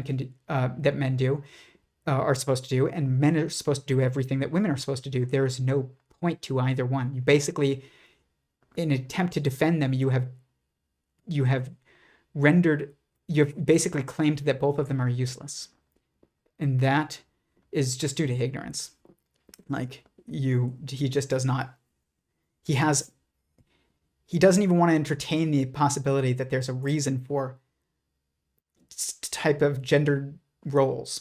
And of course there's gendered roles. There's gendered roles in nature. Like, what do men do versus males do but versus females in everything from snakes to birds to ants to lions. Like, are there gender roles in lions? Yes. Are there gender roles in ants? Yes. Are there gender roles in birds? Yes. Are there gender roles in snakes? Yes. And some of these different species have different roles for their genders. But they're different roles. Like, in some of them, like, there are species of lizards where the males don't defend a territory. They don't defend anybody. Their purpose is to spread their genes as far as possible, and not have a territory, not defend anyone or within it. Then there are lizards that their job is to have a territory and defend it, and defend any females that are within it and any babies that are within that territory, and not to spread his genes beyond that, but just to defend anyone who are his genes, or helping spread his genes within it. It's like, these are different roles, but they're specific and they're different from the females. And so, sometimes you got to back up and you got to look at nature and humble yourself a little bit and be like, okay, yeah, sure, maybe this is something that I would want. Given my current understanding is that women should be able to be pastors. But or that women should be able to do we should erase gendered roles, basically. But then maybe that's not such a possible idea even. Like, maybe it's, if you erase that, you erase everybody's meaning and any hope of a constructive relationship with anyone. Because why have a relationship with anybody if you don't need them? If you don't need them, then you just want them. And if you just want them, then it's about you, it's not about them. It's not about, oh, they need me, so I want to be there for them because they need me. It's my responsibility. Versus, no, I want that person. I enjoy being around that person and doing this with this person. It's not at all about them. They don't need me. I don't need them. I want them. It can't be like about them wanting you, because that doesn't make sense. That doesn't motivate anybody's actions. But if you want them, then you're just objectifying them, and you don't even realize it. It's odd, like subversive, weird, like reversal of what is the intention in trying to defend like women. He has erased their value, yeah, there's just, this is part of understanding anything as well. Is like, you have to sometimes humble yourself and be like, you know what? I have obviously I have my preferences about what I would want the world to be like. My wife says this. I study martial arts, and I shoot, and I carry a gun. I have a concealed carry license, and I'm always carrying. And I do that because I want to defend people and myself. I think it's my responsibility as a man. And it's noble for women to do it if they choose, but it's not their responsibility. But it's mine. I do believe that. And every man really believes that. That's like, even you could say, I don't believe you. When shit gets going, like, I think we assume that is the role of men. Unfortunately, it's not acted out very often these days, not proactively at least. But this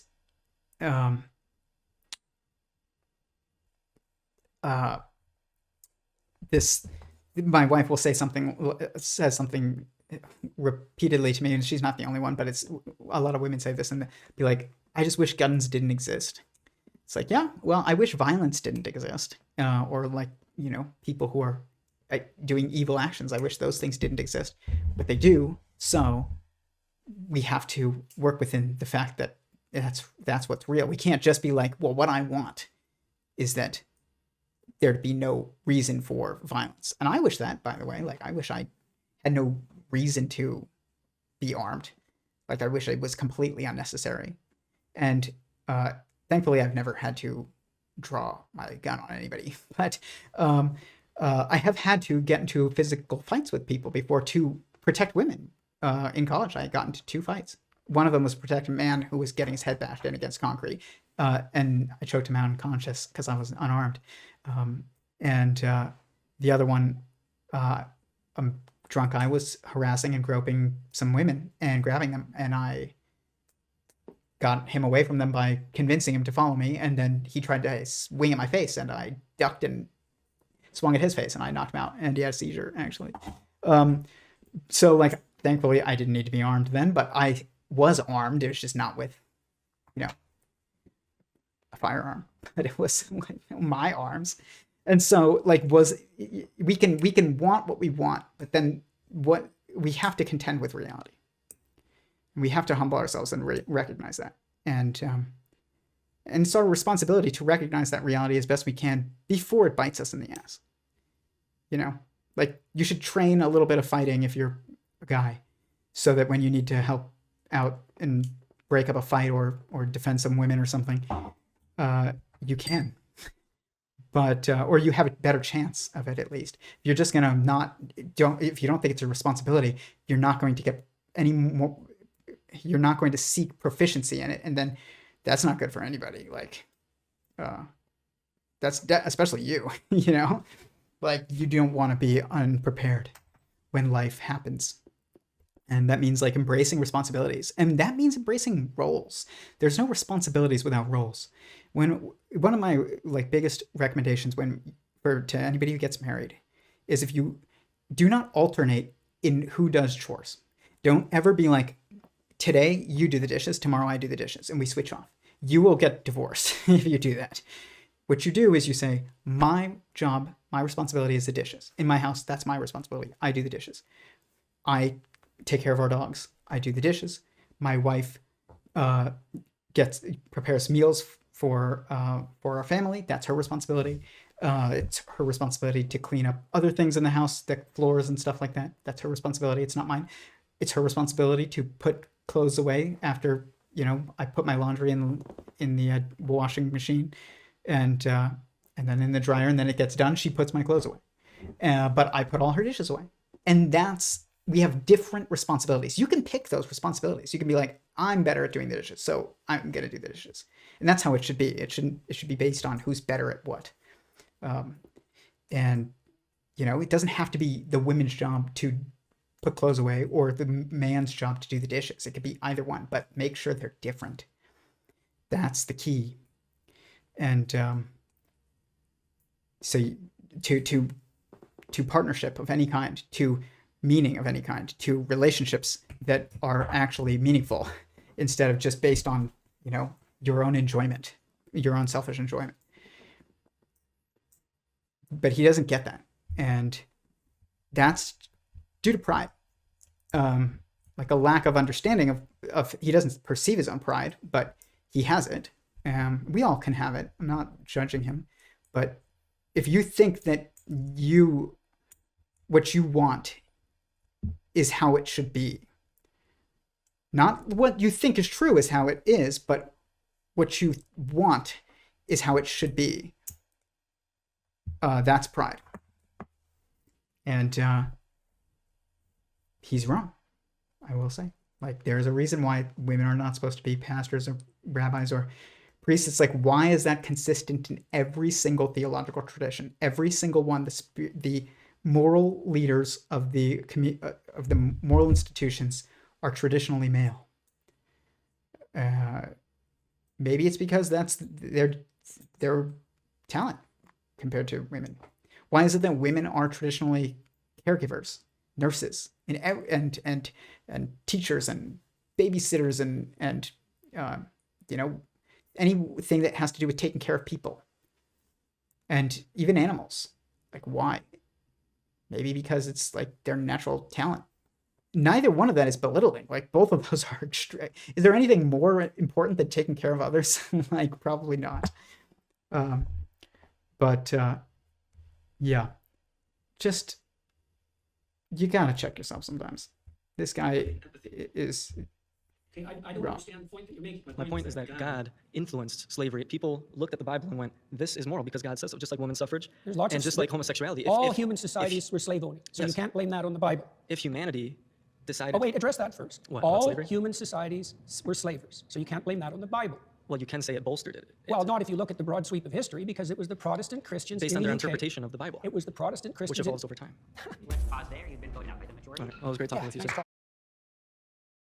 He's literally not listening to Jordan Peterson at all, obviously. He's not even letting him get a word in because he knows what he believes and he doesn't care what Jordan Peterson has to say, which is like, why are you even there?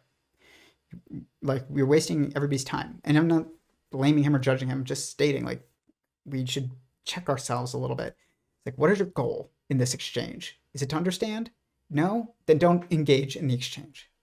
If it's just to beat him and convince him and show the world why he's wrong and show him why he's wrong and why I'm right, instead of like wanting to know the truth, then you're not engaging in an honest exchange. Like, you're not engaging with someone, you're using that person as an object.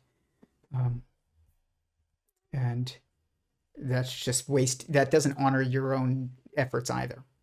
But he just, I get it. But it's important to just not be like that.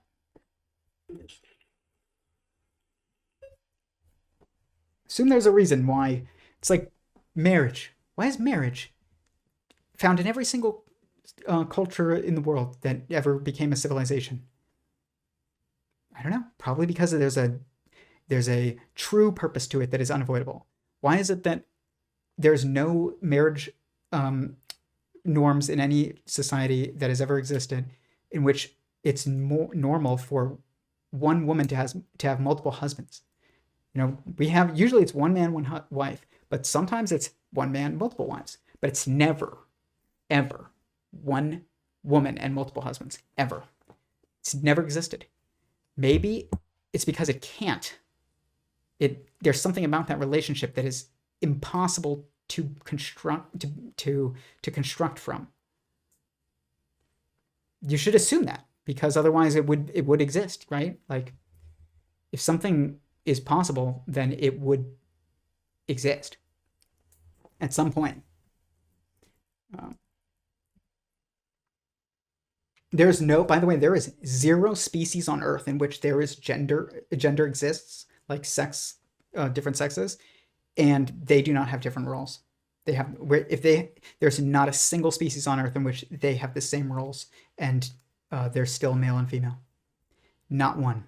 In any species in which there is no male roles and female roles that are specific, there's no male and female at all. It's just like a worm that's asexual and just reproduces continuously. You know, there's geckos and that are now all female because the males died out because the females can produce like viable offspring on their own, called mourning geckos. Are found in like Hawaii, and they're found everywhere. And the males all died out because they weren't needed anymore to make babies, and they weren't valuable to any of the protecting of babies or of the females. So they're just gone. Like, they're completely gone because they were meaningless. That which isn't necessary does not persist. You don't want to erase people's necessity.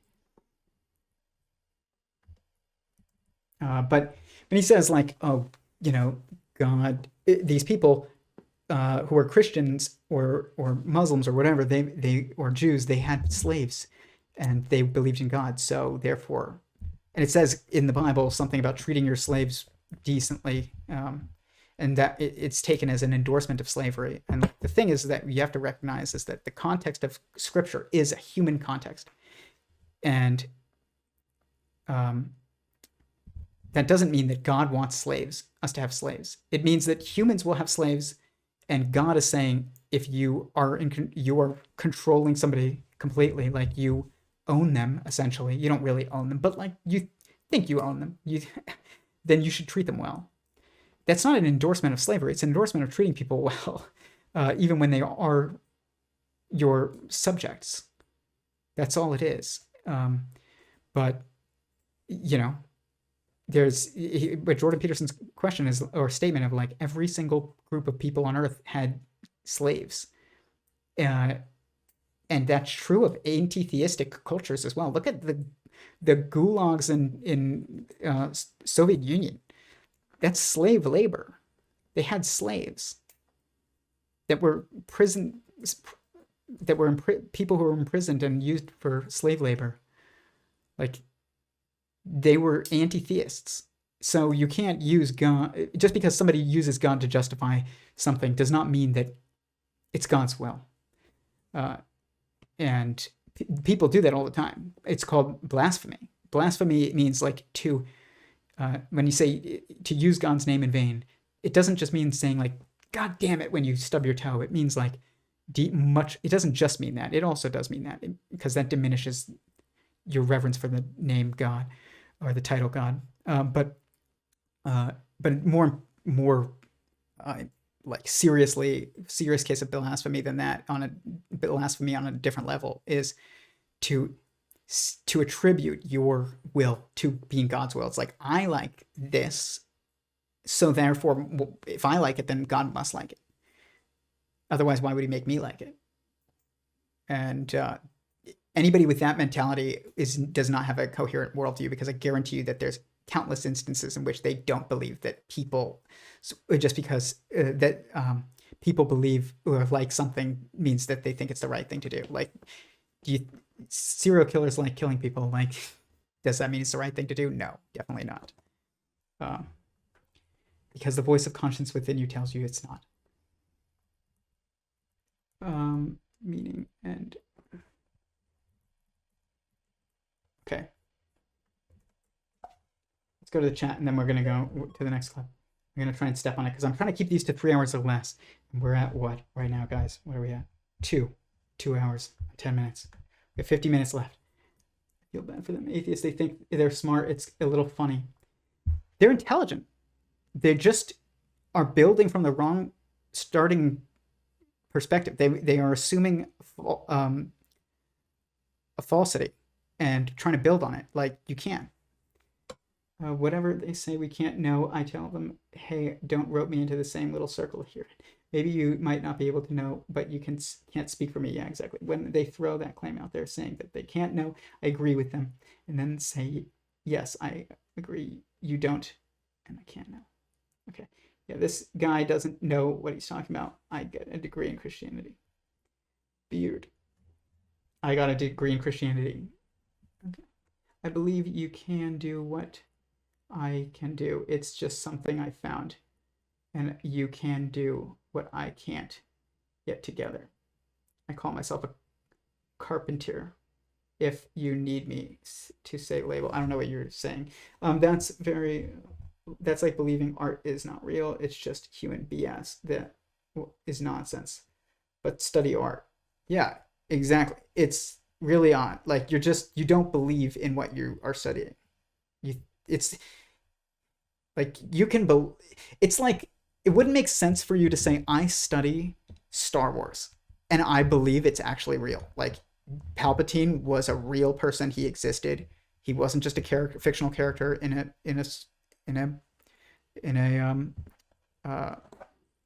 a fictional story. Like, I believe he was actually real, and that Star Wars is actually just video recordings of what really happened. It's not actors. Like, if you believed that, then you would not understand Star Wars, because part of Star Wars is that we know that it's a fictional story. Like, it's not understood to be real.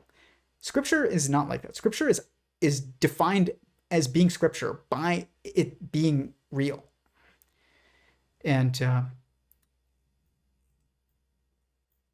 so if you don't believe in it, then you can't understand it within its own claims. Like, you just can't. You can memorize the book and you can study the history of its institution, but that's not the same as understanding it. Like, you don't understand why people believe that it's real. And if you don't understand why people believe that it's real, which you would, if you did understand it, then you would believe that it was real. You can think that you understand it. You're like, oh, people just need comfort. Yeah, a lot of people just need comfort. You think that everybody who studies theology just needs comfort? You need to engage with more serious theists than that. Like, they're not. That's not theism. Belief in God is not only. It's not just for comfort. It is comforting sometimes because it's like, God loves me, but it also means like God has his own will and he has I have responsibilities and moral responsibilities, and that, like, I now, like, there's a judgment aspect of belief in God too that's not comforting. It's like, I can't just do whatever I want and get away with it. I won't get away with anything, actually. I will answer for every sin that I commit, and I pray that he has more mercy than I can imagine, which probably does, but still, you will still answer for every sin that you commit. Yeah. Gosh, Jubilee is funny. This next clip is so funny. Last week we talked about like how atheist is a bad term. Really, what we mean is an anti-theist, somebody who believes that God does not exist, or that existence is inanimate, fundamentally inanimate. There is no supreme someone that is existence that we're within. There is no one who intentionally created us. We were not intentionally created. That's that you don't believe in God. You're an anti-theist, but you call yourself an atheist. But then people say, I'm an agnostic. And what this means is we can't know anything about it, really. Like they'll say, I have no belief. I don't disbelieve, but I just have no belief. Or it means I don't believe that we can actually know anything. All of these things are actually just signs of somebody who doesn't want to state their beliefs around the people that they're around. It's just a sign of being cowardly. And anybody who claims to be an agnostic, I think, is actually being cowardly. They're not cowards, but they are being cowardly. They don't want to claim to not believe in God around theists, or there are people that claim to be theists around theists, but they're actually atheists. I have family members, even extended family, who told me that. They were like, don't ever tell my mom, but I don't believe in God. And like they've gone to church their whole life. And their mom has no idea that they don't believe. But in what? Really, he doesn't believe in Christianity. That's what in the Bible, that's what it is. It's not that he doesn't believe in God. He does not even know the definition of God. But that's cowardly. But then, and I love that person. So, but we can all be cowards sometimes, be cowardly sometimes. But if you're claiming to be an agnostic, it's like you just don't want to insult the theists that you're around, and you don't want to insult the atheists that you're around, and you don't want to say what you believe. And I think it's the worst claim that you can make. And then if you mean, it means we can't, by agnostic, I mean we can't know anything about what the truth of God. Then how do you even know that? Like that's a self-defeating statement right there. We can't know anything, but somehow I know that we can't know anything. Have you tried? It's just a sign of somebody who's being a coward, or being cowardly. Somebody who's being cowardly. But this brings me to my next clip. Nice to meet you. I guess since you said morality and purpose cannot be found in science, it would just depend on like what you're referencing. If you're saying a description of your psychological preferences would be considered within science, sure. But I don't think that you have to say that it comes from science in order to be like an atheist. As an agnostic atheist, I don't know if God exists and I don't believe that God exists. And the only ones that I would really reject would be like the all-knowing, all-powerful, all-good, perfect notion of God that plenty of Christians just like prescribe themselves. So I guess How is that relevant? I don't know if God exists and I don't believe that it would be considered within science, sure. Okay. Let's try and break that down. But I don't think that you have to say that it comes from science in order to be like an atheist. As an agnostic atheist, I don't. As an agnostic atheist, what the heck is an agnostic atheist? Somebody who doesn't believe in God, but somebody who believes we can't know anything about it? That's the most coherent definition I can think of, but it's still incoherent. I don't know if God exists and I don't believe that God exists. I don't know if God exists and I don't believe that God exists. Only ones that would really... So yeah, saying I don't know, but I disbelieve. Would be like the all-knowing, all-powerful, all-good, perfect notion of God that plenty of Christians just like prescribe themselves. So I guess... How is that relevant? So, but the only definition of God that I would reject is the all-knowing, all-good, all-powerful God that many Christians believe in. Okay. Again, like, that's probably because he's judging things that he sees as immoral around him as being justified by a religious tradition that he doesn't understand. And so how can God be good? And so therefore, if God isn't good, then God doesn't exist because God is all powerful and all good. And, it's like, you're not defining God by God's nature and his by himself. Like, you are defining God by an aspect of God. You can't define a Ferrari by its paint, like does Ferrari have paint on it? Does it have four wheels? Yeah, but like it being a Ferrari is not defined by any one of these things necessarily. Like these are attributes that are present but are not defining.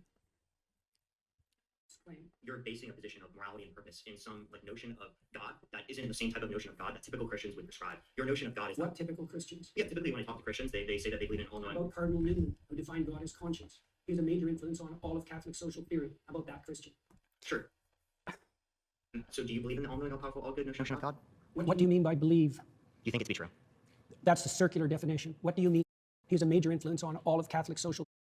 I don't know if God exists, and I don't believe that God exists. And the only ones that I would really reject would be like the all-knowing, all-powerful, all-good, perfect notion of God that plenty of Christians just like prescribe themselves. So I guess How is that relevant to this claim? you're basing a position of morality and purpose in some like notion of God that isn't the same type of notion of God that typical Christians would prescribe. Your notion of God is What typical Christians? Yeah, typically when I talk to Christians, they say that they believe in an How all-knowing. about Cardinal Newman, who defined God as conscience? He has a major influence on all of Catholic social theory. How about that Christian? Sure. So do you believe in the all-knowing, all-powerful, all-good notion of God? What do you mean by believe? Do you think it to be true? That's the circular definition. What do you mean How when is you that say you circular? believe? How is that circular? Because you added no content to the answer by substituting the word true and believe. I said you think it to be true. All right. So if you believe something, you stake your life on it. What do you mean by that? You live for it and you die for it. That's what I mean by that. It isn't something that you say. It isn't something that's associated with logical consistency. It's not declarative. It's not propositional. It's not a figment of your imagination.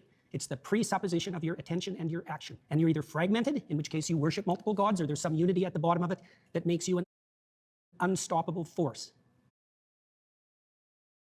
Okay, well, first of all, you can't define God as conscience. Your conscience is God, but God is not just your conscience. God is way more than just your conscience. But yeah, God is also your conscience. So you can't define God as conscience. That is, if that's all that's necessary to define God, according to that guy who claims to be Christian that Jordan Peterson is referencing, who influenced so much of Catholic social theory or whatever, that guy's not a Christian. He's not even a theist necessarily, if that's all that's necessary to define God. I don't care what he claims to be. Like, he's not. If that's all the extent of his belief. Again, Elijah, he said, your conscience within you is God. Is that true? Yes. But is he saying God is your conscience within you? No, probably not. Otherwise, I don't think he would be a prophet, because to be a prophet that believes God has a will beyond a single individual, or even beyond your own the feelings of every individual, is to be beyond just being a conscience to someone. Like, it's not just that. That doesn't make sense. And if that's Jordan Peterson's definition of God, that he thinks that is sufficient to define God, he's not a theist. But when he says things like this, he's like, what do you mean by believe? And everybody gets on it, it's like a meme at this point. What do you mean by believe? The problem with this is that when we talk about belief, we are putting it in the context usually of a theological tradition. It's like, do you believe in Christianity? People will say yes. A lot of people who call themselves Christian will say yes. It's like, do you believe that the things that are written in the Bible are the moral prescriptions are things that we should actually do? Because all of us fail to do them completely. And that's mainly because we don't want to. It's like in the New Testament, it seems very clear to me that women are supposed to cover their hair. What Christians do you know other than Mennonites, who nobody who's watching this associates with, because those people are Amish basically. They don't watch YouTube videos very often. If you're watching this, you're not a Mennonite, most likely. And if you are, let me know in the chat.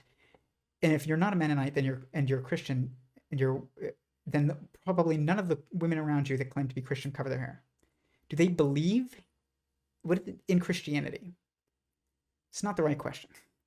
Do you believe God, in God? You can believe in God and also recognize that you failed, and you can even believe in the scriptures of Christianity, but you'd have to admit, I fail to live up to what is prescribed perfectly. I would say that I believe in many moral prescriptions that I fail to live up to sometimes. And I know that when I don't, it's a failure. That's what it means to believe. It's like that's the right thing. And, do I believe God exists? Yes. Do I believe you can do something that isn't in accordance with God's will and just believe that you're going to pay for it too. Like, to believe that you're going to pay for it is to believe in God. When he says to believe means you live for it and you die for it. I get what he's saying when he's saying, like, to believe. If you believe the sun is going to come up tomorrow, what does that mean? It's like, I'm going to plan my day around it. I'm going to judge what, the time around it. I'm going to, I believe that it is a constraint that I have to contend with, that exists beyond me. And if you believe in God, then you believe that that constraint is a someone. And if you believe in a specific theological tradition, then you really have to believe that it makes moral prescriptions in its scriptures, and you can choose to believe to follow them or not. But like, if you don't follow them, then you have to state that, why you have an alternative belief about what it means to follow them, or you have to just admit that you don't, and admit that you're just not perfect, which is fine. But yeah, so this is why it's a bit tough. Is because, like, he says, what does it mean to believe in God? Jordan Peterson doesn't want to answer that. And part of it is because he has so much, it seems like he has so much reverence for God. But part of it is also because we're mixing up belief in religion, or in a scriptural tradition, really, or even just the doctrine of a tradition, with belief in God. And belief is really like, you accept it and plan around it. You believe you will have to contend with it. It's different from understanding belief, but understanding should cause belief. If you understand something, you should believe in it. If you understand why something is true, then you do believe it. But you don't just believe it, you know it. It's different. It's a little bit different. Sometimes belief can include knowing, but it can also mean just accepting. It's like your teacher tells you something about Einstein's life. You don't know. You weren't there. You believe, I believe we went to the moon. I will say that. I believe we went to the moon. I don't know. I wasn't there. I can't say I know we went to the moon. And, I've memorized a lot of things. I'm an aerospace technology enthusiast. Like, I love fighter jets and rockets, and I study a lot of it. Not the physics of it so much, but like the history and the technology of it. But that doesn't tell me, that doesn't mean I know we went to the moon. I believe we went to the moon, but I don't know. And this is just very important to understand, like, how we use these terms properly. And I understand Jordan Peterson, he does realize that we're not necessarily using these things properly. These terms and these statements, we don't understand the statements that we're making. He sees that, and he's correct. But he's not helping make progress by broadening the definitions of things to be inevitably inclusive of everyone. That doesn't, it's like wanting women to be pastors. It's like, and to be protectors and soldiers, and men to be babysitters and nurses and breastfeeders. Like, it's like you just destroyed anybody's definition. So you can't even claim to believe in women anymore if you don't even believe that there's a specific definition. You can't claim to believe in men anymore if you don't believe that there's a specific definition. You can't claim to believe in God anymore if you expand the definition to be whatever it needs to be for everybody to be included. And I understand. I don't want to say I understand. I think he's trying to possibly get, people to reconsider what it means to have a relationship with God. And he's lacking the proper language to define God right now. And so what do? You just try and help people feel like it's more open than they thought. It's like, that's not enough. If you are saying something that's not true, it's actually more harmful. You're just swapping one lie for another. You're swapping their false belief for your now false belief that you're conveying to them, or your false statement that they're going to accept. You don't ever want people to accept what you say if what you say isn't specific and understood by them and true.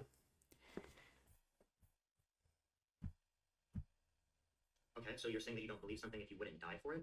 Not really, no. Okay, so How would you define belief? Something you say? so I explain it. I could believe it in the case this pen exists, but if someone like threatened my It's like, this is again, it's like, what do you mean by that, to believe in something, just something you say? Some people, like, in some instances, a belief is just defined by what you say. Believing that this pen exists or whatever, like, means like I pick it up and I use it to write because I believe that it exists. I'm going to reach for it when I need a pen. But, you know, it's some of this stuff, when we're talking about a something, like, it's very much goal dependent upon how we understand whether or not something is some way, or whether or not we understand that we understand something some way. Just like I talked about with Scott Aronson, what does it mean to know a number? I don't need to know all the digits of a number to know the next prime number that's high. I could just say, okay, this is currently the highest known prime number. I believe that the next one after that exists. And I know that whatever is that next one is the next prime number. Do I know that number? No, not necessarily, not enough. But like, it's not even that. It's like you have no goal in getting that number. You know, like, to know a number is not it's not a statement that is complete absent context. It's not universally contextually complete, specifically contextually complete. And same thing with belief. It's like, do I believe the sun is going to rise tomorrow? Do you believe in the sun? It's like, do you believe in the sun? What do you mean by that? I believe it. There's a light in the sky that produces heat that seems to rise and set every day. Okay, does that mean I believe in the sun? Or it's just like, it depends on what your goal is. You can't do this without a goal. But belief in someone is different. There's really only two ways that you could believe in God and maintain and be definitionally coherent and say that I believe in God, and have multiple different ways of interpreting that. One of them is to say I believe in God means I believe in his existence. I believe he exists. The other one is to believe in God is I believe that he's going to be there for me. Like, I trust him. I believe in him. And that one presupposes the fact that he exists. So it just adds to the more narrow definition of to believe in God means I believe he exists. The other belief is I believe in God means I trust him.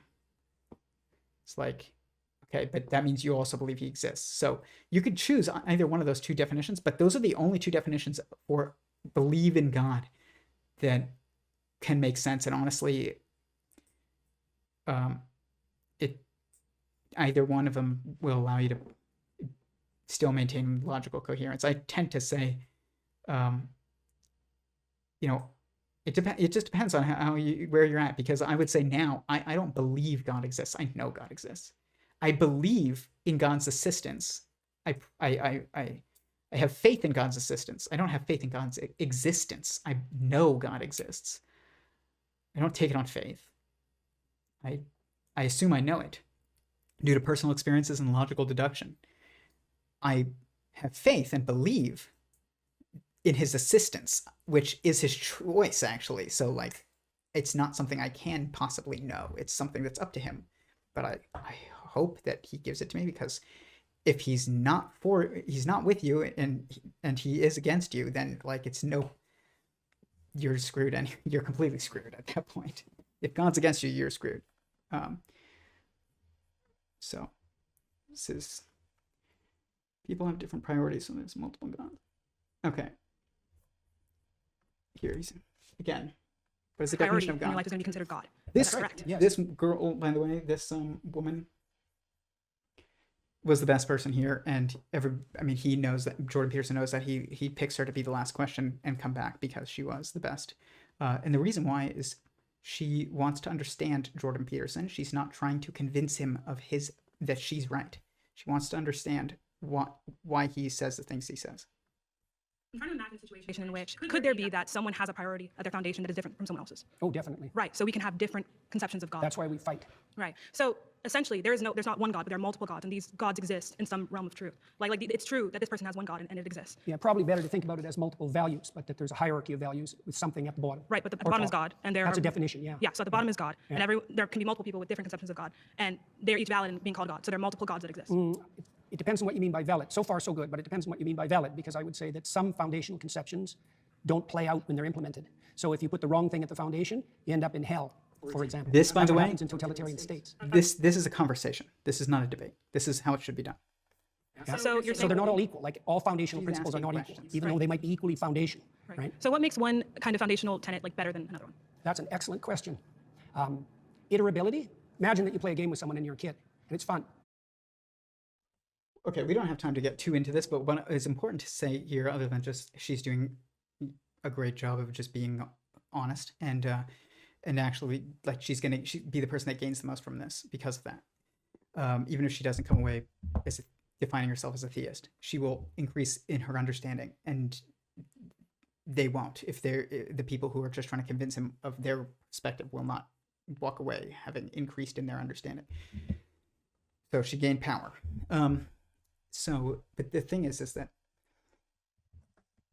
what happened prior to this clip is he had basically said that which is God, understood to be God, is that which is the highest value in our lives. And because they were talking about worship, it means to worship God. And they don't have any gods before me. It means like do not worship anything that isn't me. And so now she's saying, okay, so if the people have different hierarchies of values, and some people think this is the most important thing and some people think this is the most important thing, then they have two different gods, right? And this is why, again, directionality matters. You have to define for God first. God is defined by himself. He is someone. He is not defined by anything. He is someone. Just like you're not defined by anything. You are you.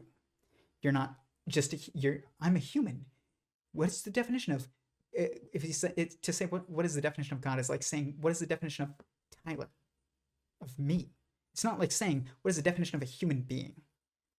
It's like saying, what is the definition of a human being and that is Tyler, like a specific one. And so part of this definition is always going to be, someoneness of me. Like it's not going to be about the physical attributes and structures. It's going to be about the personal coherent will of single person or single being that is part of the definition. It's someone. And this has failed, this conversation that they're having right now, because Jordan Peterson is not conveying that directionality matters in defining God. He's basically now saying you can define God by it, whatever people have as their God is whatever they view as the highest value. It's like no, that might be what they worship, and it's filling the place of what God is supposed to fill. But God is not defined by whether or not it's somebody else's highest value. God is defined by the fact that He is the most powerful being, and we are all encompassed within Him, and His will be done. Like that's why God needs to be the highest value, is because His will be done. And if you aren't in alignment with, if your will is not in alignment with His will, then you're going to lose. It's like the team has already been. We already know. It's like going to a Super Bowl and you know who's going to win already. And like the team that loses is going to die. They're not just going to like lose and go away like without a trophy. Like they're going to die. Which team do you want to be on? Like that's what it means to like not make sure you don't have any gods before God. It doesn't mean that God by definition is just whatever you value the most. And again, this is due to directionality. God is not defined by anything. He's someone. He exists and beyond and sovereign from the existence of anything else or anyone else.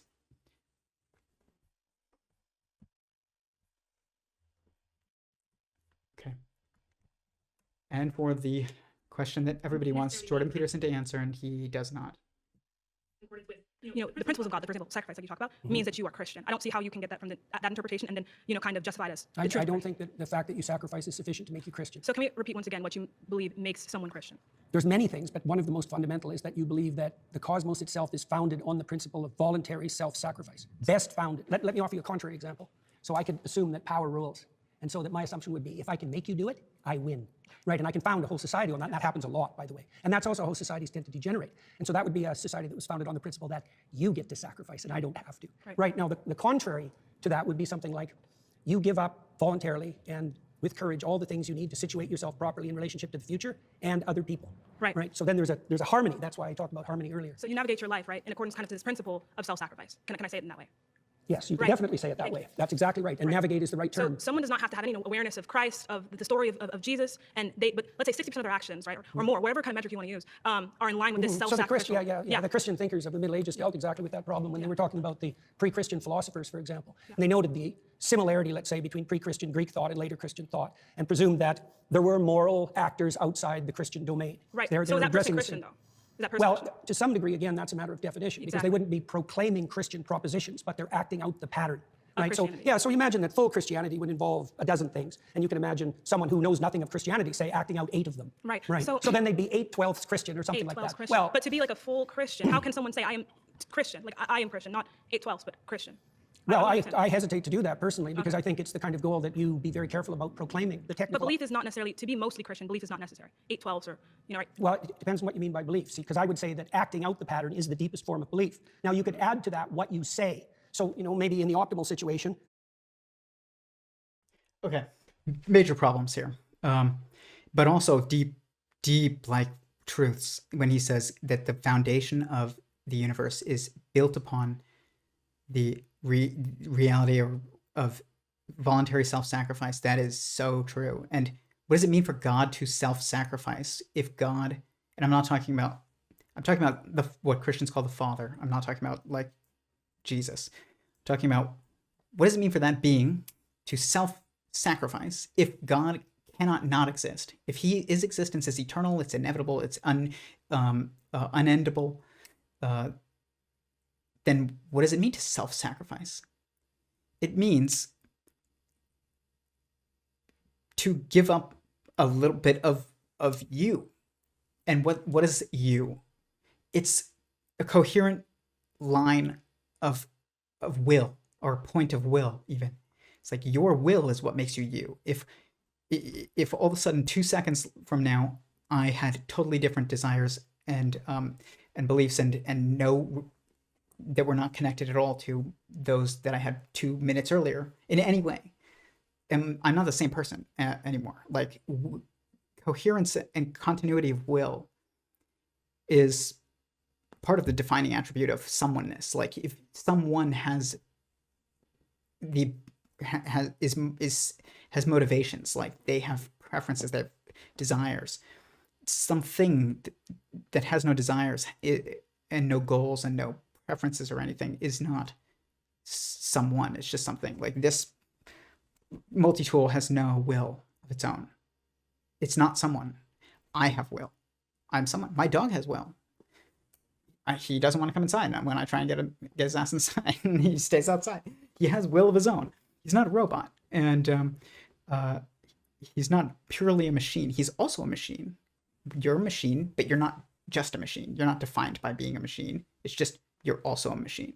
But you are someone with will of their own that is unique and it is not able to just be changed by another at their will. You can't just flip a switch and make somebody want what you want. That's why we all have to figure out how to communicate and get along and understand each other. But so if God is fundamentally just pure like point of will, like the first point of will, the last point of will, the eternal will, all-encompassing will, willful being, willful structure, then what it means to self-sacrifice is to sacrifice some of your will, which means like to give up complete control, to allow for others to have free will is what it means for God to self-sacrifice. And it's because this free will, when people say, well, if God's so good, then why are there evil? Why is there evil in the world? Because people are ignorant sometimes, and sometimes selfish and not ignorant, and they make choices that are bad choices, and they do evil things. But that's not God's fault. If God were to get rid of all of that, and he was all good, and he got rid of completely everybody doing even the possibility of evil to be committed, he couldn't do that without getting rid of others. He would just completely erase everyone. And now he's the only one that exists, and he's not going to do anything.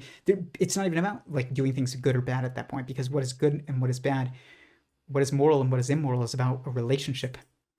There's no, if you're God and you're the only one who exists, like, well, you can't even do anything good and you can't do anything bad. There's nothing that you can even do, because fundamentally to do anything else that isn't being done would be to influence another that isn't already here, or that isn't there in that point, in that instance. And so, like, that's just a constraint of like sentience being fundamental. It's like means that some ones are fundamental, which means like if you want to have an impact, it means impacting other beings, other someones. It's why like saving an animal makes you feel good, but like saving I don't know, a remote control car from getting squished is not going to make you feel like a good person. It's just going to make you be like, wow, man, thankfully I don't have to buy a new one. It's expensive. But if you save a duck from being hit by a car, then you're like, I saved that duck. Like that duck is alive because it makes you feel good. Because you impacted someone. That duck is someone. The RC car is not. And so without free will, which means the allowance for evil, not the endorsement or the desire, but the allowance for individual choices in moral situations, you can't have multiplicity, meaning like there's no differentiation of beings, which means there's no meaning because you can't impact anyone else. And you can't be impacted by anyone else. So you're just alone in the universe, and alone as the universe if you're God. That sounds meaningless, boring, and why would anybody want that? If you have will is the desire to do that which is not being done, essentially, or to do.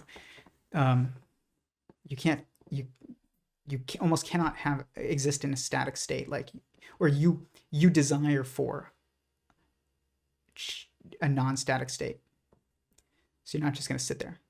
It's just like you, for the same reasons you wouldn't sit there. Like, why would you want to sit in solitary confinement for the rest of your life and never see another person, and never impact another person, never speak to another person, never help another person, and just sit there forever with no TV or smartphone, even no Facebook? Like, you're just sitting there, you and you alone. You don't even need food. That's what the world is without free will, without the possibility without the choice of to commit evil, and also the choice to do good. This whole thing of like the problem of evil. There's no problem of evil. It's a problem of people doing evil things because they're selfish, and some of them are ignorant, and some of them are selfish, and some of them are both. All of us are actually all of these things sometimes, but like there is no. It's not. These are not even this. This is this. Like I said, this is a helicopter, a car, and a bicycle. Like, these are not 3 different SUVs that are competing models. Like, these are different things. And we'll talk more about them next week. But you can't use them to define God. And defining what a Christian is easy. Like, you can't be 8th, 12th Christian. You either are Christian or you're not. And is there a little leeway in the definition? Do you have a choice in what the definition of it means to be a Christian? Yeah, but it's like 2 different definitions. But it's like very similar definitions. It's like, do you believe Jesus is God incarnate, or do you believe he is the Messiah? And still, essentially, like, he is God's will. I don't know what it even matters from a practical standpoint, but there's 2 degrees of freedom that you have, but like, that's it. You can't just be like, well, there's lots of things that define being Christian. No, Christ, believing that Jesus is the Christ, specifically that he is it is God's will that Jesus is going to be the head of the assembly of humanity, like, and that we need that. That is like the belief, that is being a Christian. It's not complicated.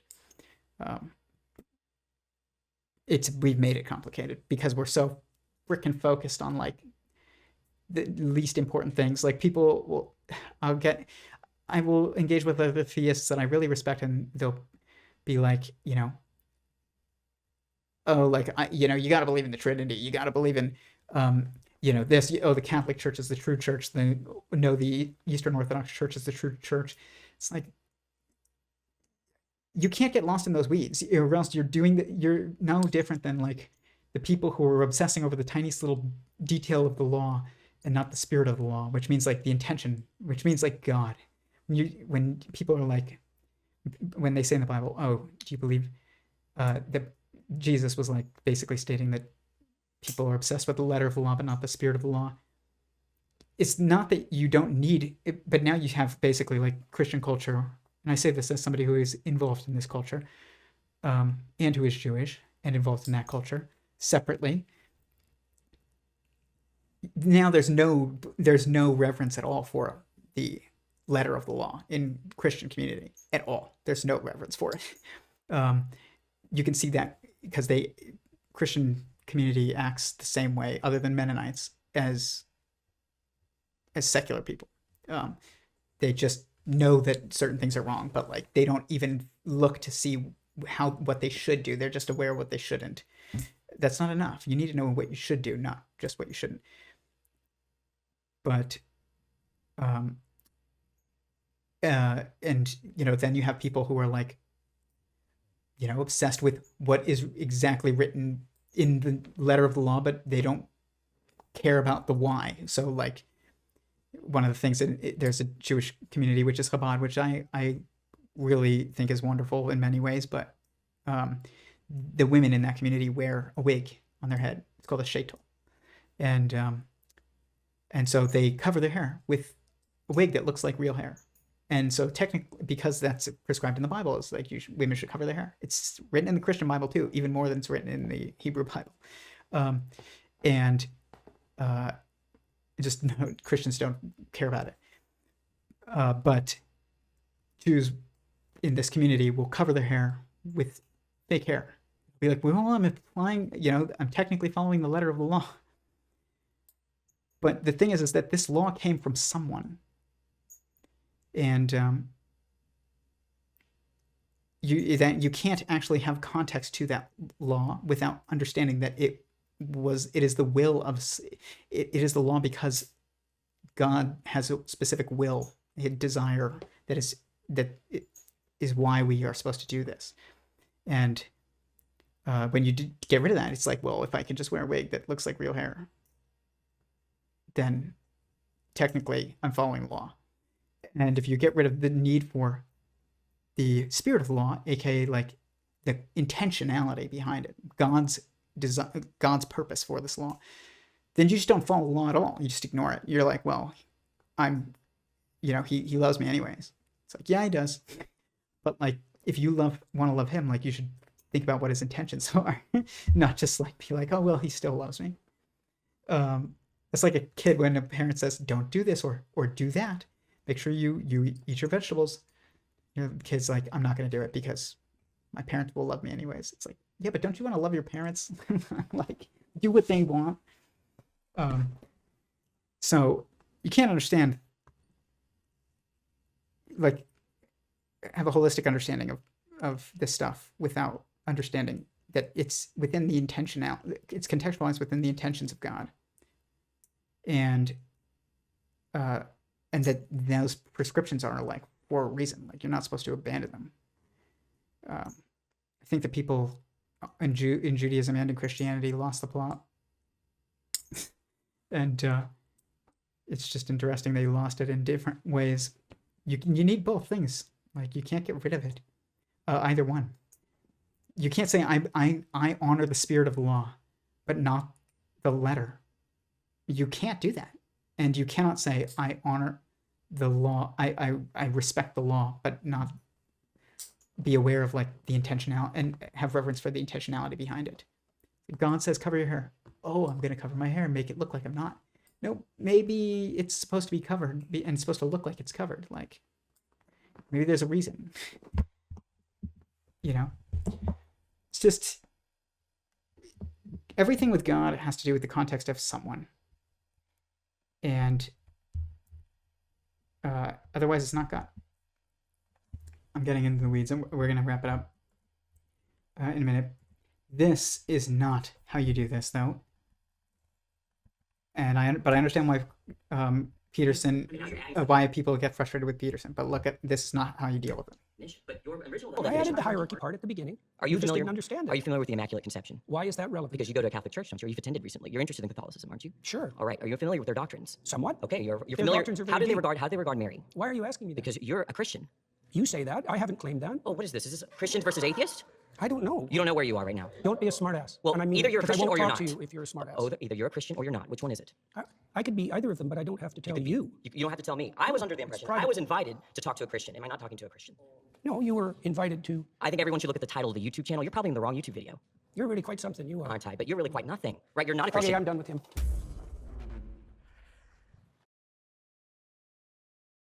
Okay. People are frustrated with Jordan Peterson because he's claiming to be able to explain Christianity to some degree, but it doesn't seem like he actually understands what it means to be Christian, to be quite honest. And I say that, like, he would have a definition that includes people and excludes people, not has people be 8/12 Christian. And by the way, anybody can become a Muslim, anybody can become Christian, and anybody can become Jewish, but you are either Jewish or you're not. You are either Christian or you're not, and you are either Muslim or you're not. And there is no 8/12 any of this. And if you're going to go out there and talk about these issues, like, he has to, like, I understand why he's not claiming to be Christian, because honestly, he doesn't have a definition that he is confident in that would, you know, that he's comfortable putting out into the world. And, you know, I get that. He shouldn't put it out. He should not say, I'm Christian. Jordan Peterson should not say that. He doesn't know what it means. And that's very obvious at this point, because you cannot be 8/12 Christian. But I understand why he is saying this. It's because, like, you know, it's funny when I have people around me who'll say, like, I'm starting, you know, I believe in a Christian like society, in a Christian government, I guess, like in a Christian state.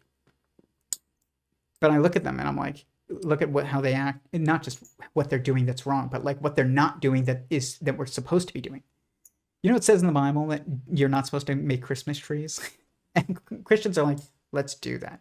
It says in the Bible, do not cut down a tree and decorate it with, you know, metal like gold and silver, and you know, cut it down and bring it into your house and erect it and decorate it with gold and silver. It says that, like, explicitly in the Bible. And Christians were like, let's do it. And I'm not critiquing them specifically. I can poke fun at the Jews and the Muslims, and I love and I believe in these theological traditions. And I love people who are Jews and Christians and Muslims, and I would include myself probably in almost all of them, actually, probably all of them. If you go based on the textbook definition of what is a Christian, what is a Jew, and what is a Muslim, I would fall into all of them. Unless if Christian means belief that Jesus is the Messiah. If you say it's God, like, then we just differ in how we're defining God at that point. It's not even about whether or not I'm Christian. It's about, like, you and I don't agree on what the definition of God is.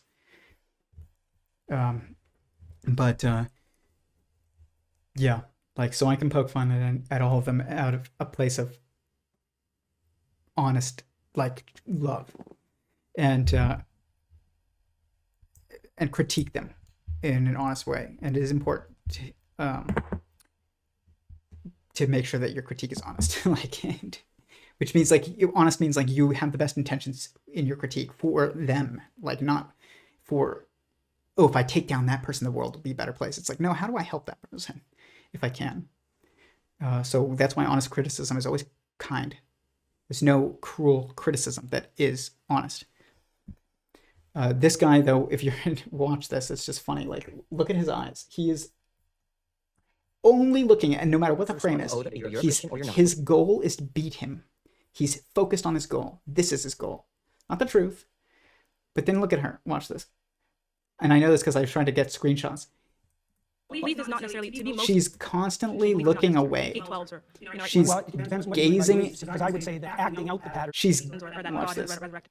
Fundamental issue is the action rather than the stated belief. But he also says, She's gazing into the abyss because she's searching for the truth. She's looking beyond her own self, and she's looking beyond Jordan Peterson because he's not the goal. She's looking at the goal. The goal is truth. And it's not her own will, and it's not his beating him. It's the truth. And you can see that even in her eyes, like where she's looking. you know, two People who are thinking are look out because you're looking for the truth. People who are fighting It's a sacrifice for. look So perfectly at their Get opponent. that description of worship. Yes. So you would say Catholics and other people that revere Mary, like the Eastern Orthodox tradition, worship Mary. Well, they might not put her in the highest. But you would place. put it that way. No. They're talking about worship. But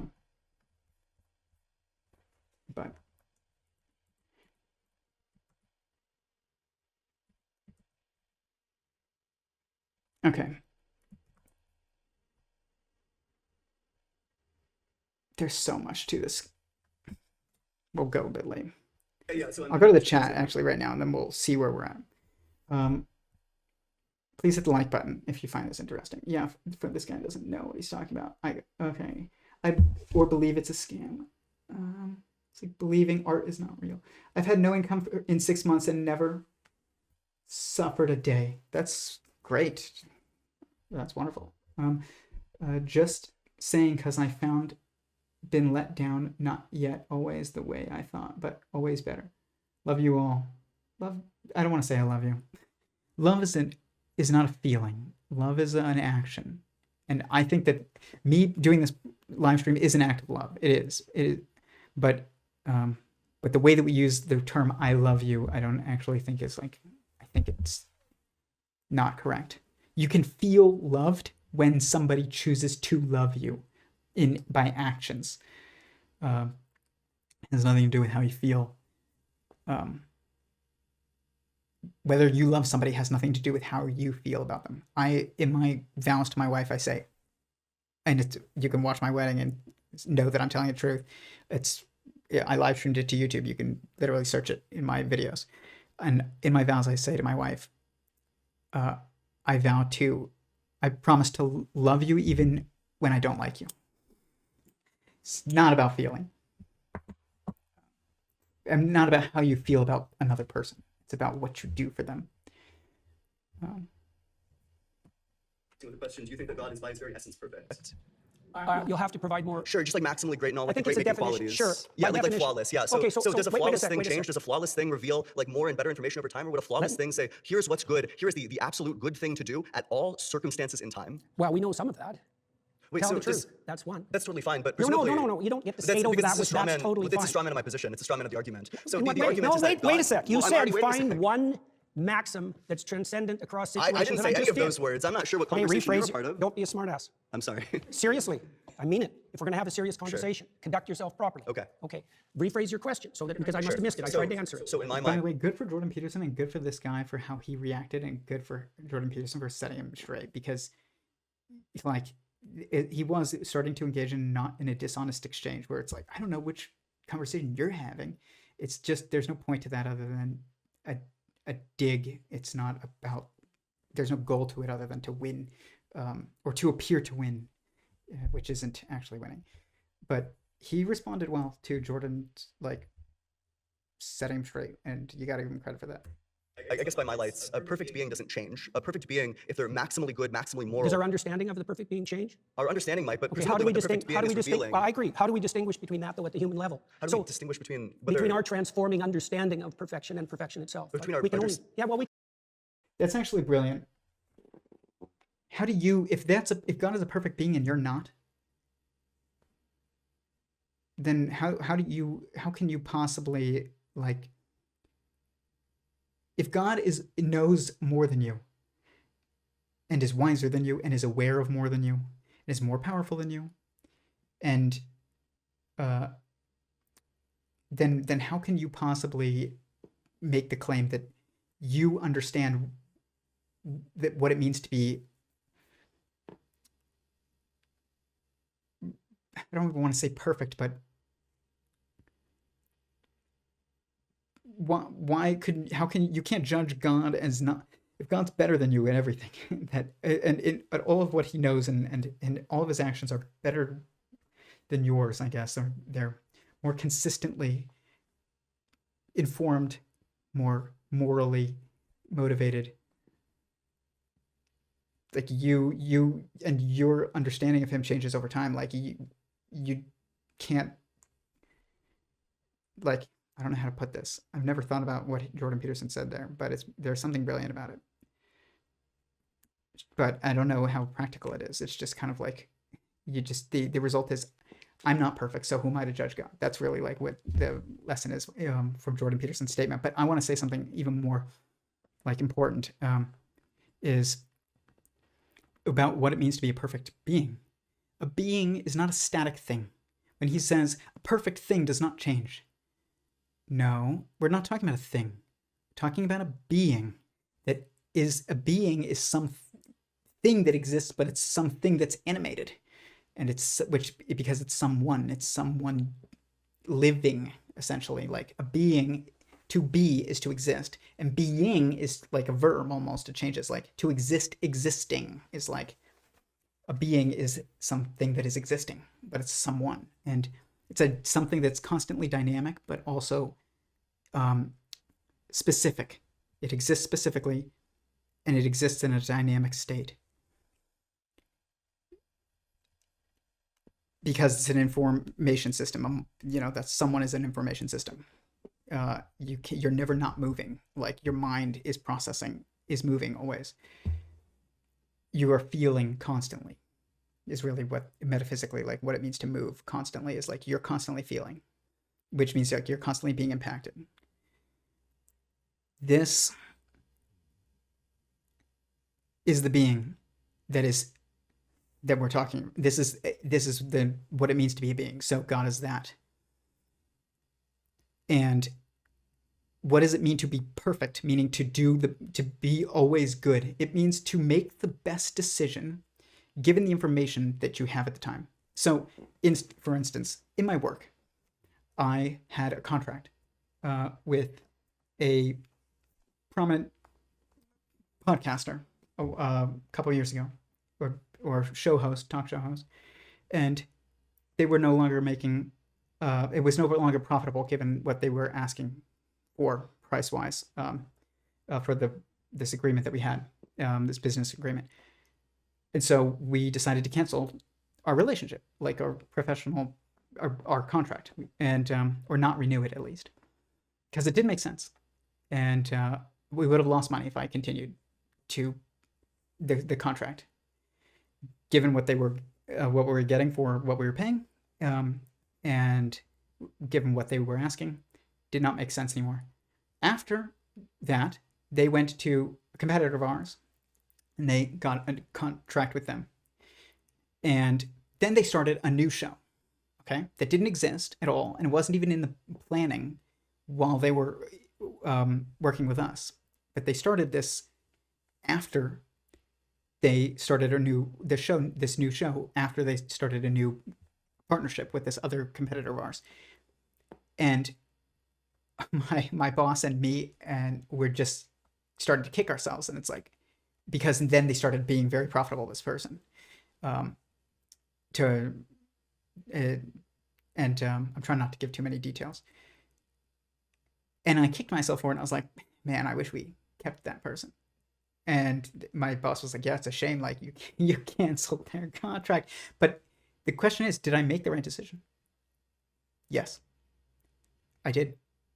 I can only make if I made a decision based on information that didn't exist. Basically, like, you can't really do that logically. But if I made the decision not based on only on the information that I have, and all the information that I have, then it wouldn't be the right decision. And so, yeah, in hindsight, it's like it looks like I should have kept that, renewed that contract. But in reality, no, I shouldn't have. What would a perfect being do in that situation? That's living, that has to go about, interacting and taking actions, given the information that's available at the time, has to make the best decision that's possible, the right decision that they can, given the information that they have. As we interact, and as existence, or not existence, but as creation is constructed and created, God gets more information, just like you get more information. And as God creates more, there's more to know. But he knows everything always. But he's always creating more, so he's always learning more. And it's this weird thing that it's different from us, because we can never know everything, because we're just a slice of existence, and he is all of existence. So he knows everything. As soon as he does something, he knows about it. He has a complete picture always. But that doesn't mean the picture doesn't change. That doesn't mean he doesn't add to the picture. It just means he sees the whole picture at once. And we can only see a little part of the picture. So it's different for us.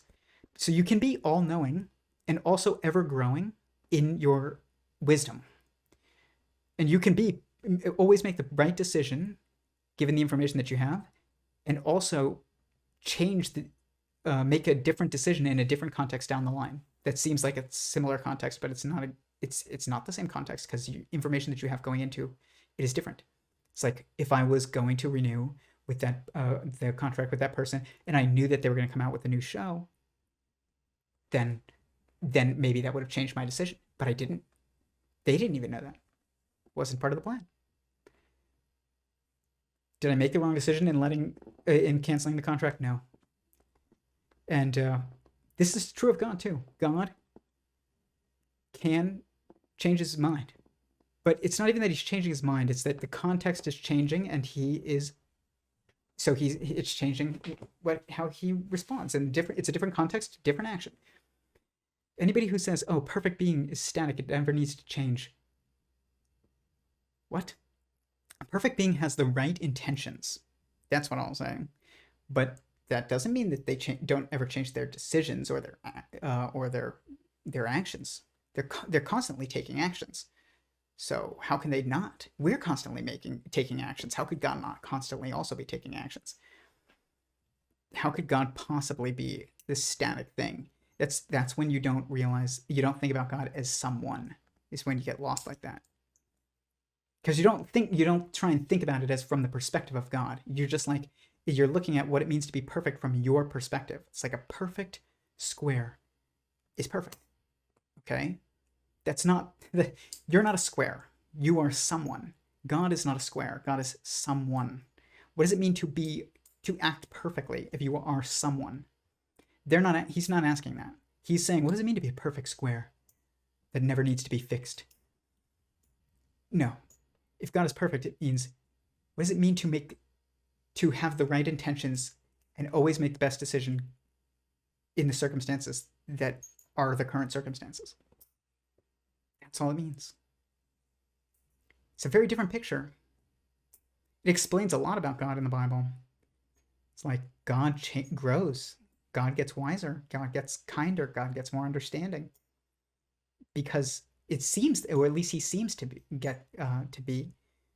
but that's because he is growing, and he is increasing his wisdom.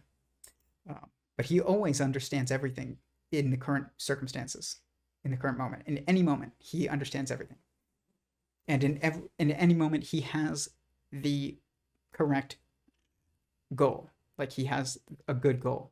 We have to assume that because it will be done. Like, and he made us. Like, you wouldn't make us if we weren't a goal, if he didn't care about us. So you have to assume his goal is good, Yeah.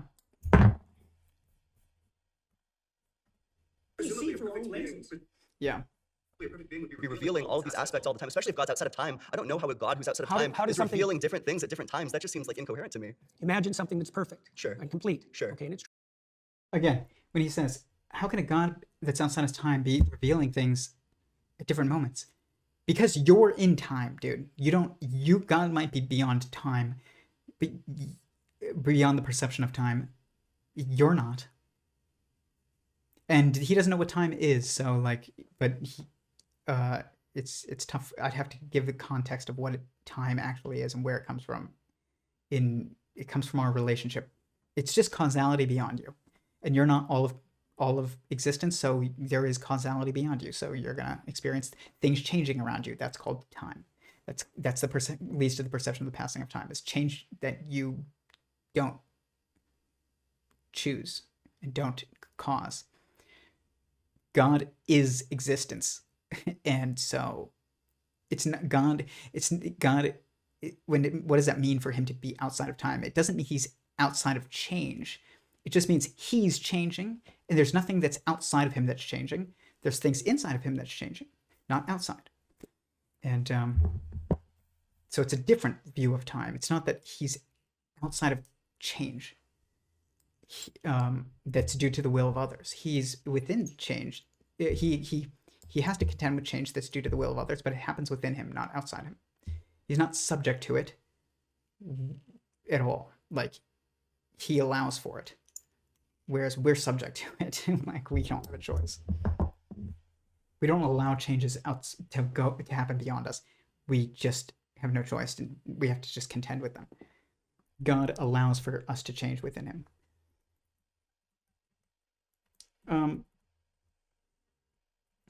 This guy, again, he's like he says an all-knowing God negates the logic of free will. No, you don't. Like, that doesn't make any sense at all. Will isn't about all-knowing. Will is about allowing. Freedom of will means like you have will that you control and that others cannot. It means like you choose your own goals and desires. That doesn't mean that they can't restrict you, but like, nobody, if you're in prison and you want to get out of prison, you don't want to be in prison, your will is to be free. Nobody can change that. Like, that's your will. They can keep you locked in there, but they can't make you want to be there. Like, by like flipping a switch. If they could, then it doesn't. If there's just the logic breaks down, then there's no will at all. Like, will is not. It's internal motivation, not external motivation. And I don't understand what that has anything to do with God being all-knowing at all. Hold on. At the point in time when God is literally the one who created us, he could have created us in a way where we would always be receptive to these principles, where we don't have to go across like a learning curve where, maybe we'll understand like thousands of years in the future, maybe we'll do it. Also, if you believe in an all-knowing God, then free will is impossible because Wait a sec. Let's not go to because that you threw free will into the mix. Well, that was the answer to your question. Yeah, and you said, why wouldn't God? Well, it's 1,000 years of deep thinking philosophers would disagree with you. Yeah, and 1,000 years of, or at least like last 50 years of philosophers would disagree with you. These analytic philosophers, people like Graham Oppie make arguments. What has been done in the last 50 years? We've started destroying society. That's what we've done. Granted, neither one of those, like the fact that other people believe something is not enough of a reason to trust it, no matter what, whether those people are just, happen to exist in the era of destruction of society or the construction of society. But like, still, like, they're just not arguing about what is important. About the incompatibility of omniscience and free will, that if God created this world, if he chose this world instead of that world, then he makes it causally inevitable every single action that you were going to make. If he made a world where we were just electrons in love, then none of this would have happened. But by making us in this world, knowing exactly what's going to happen... You can't... He doesn't know what electrons are. He doesn't know what love is. And he doesn't realize that God actually had no choice in the laws of this world, really, given his goal. Like, he chose to create it, but he did not choose how. Actually, its logic means that there's only a specific way in which he can create a meaningful world. And part of that means he must include... If you want to have meaning for yourself, if you're God, you want your life, your existence to mean something, because otherwise, what's the point of being an eternal being if you don't matter at all and you're just alone? Then you have to allow for differentiation of people. You have to allow people to have their own will. that means they make their own choices sometimes. Like, you can't be electrons in love. There's no love if there's only like electrons. And you don't even know what causes the perception of an electron. You need multiplicity to cause the perception of an electron. There isn't electrons. There's like the perception of a point. But regardless, like there's so much context that they're just missing, and they think that they have it, and they don't. And it would take hours for me to give all the context necessary to understand why we can't be just electrons in love. But you can just watch my other videos that I've done. I can't go much later tonight. Let's see. Okay.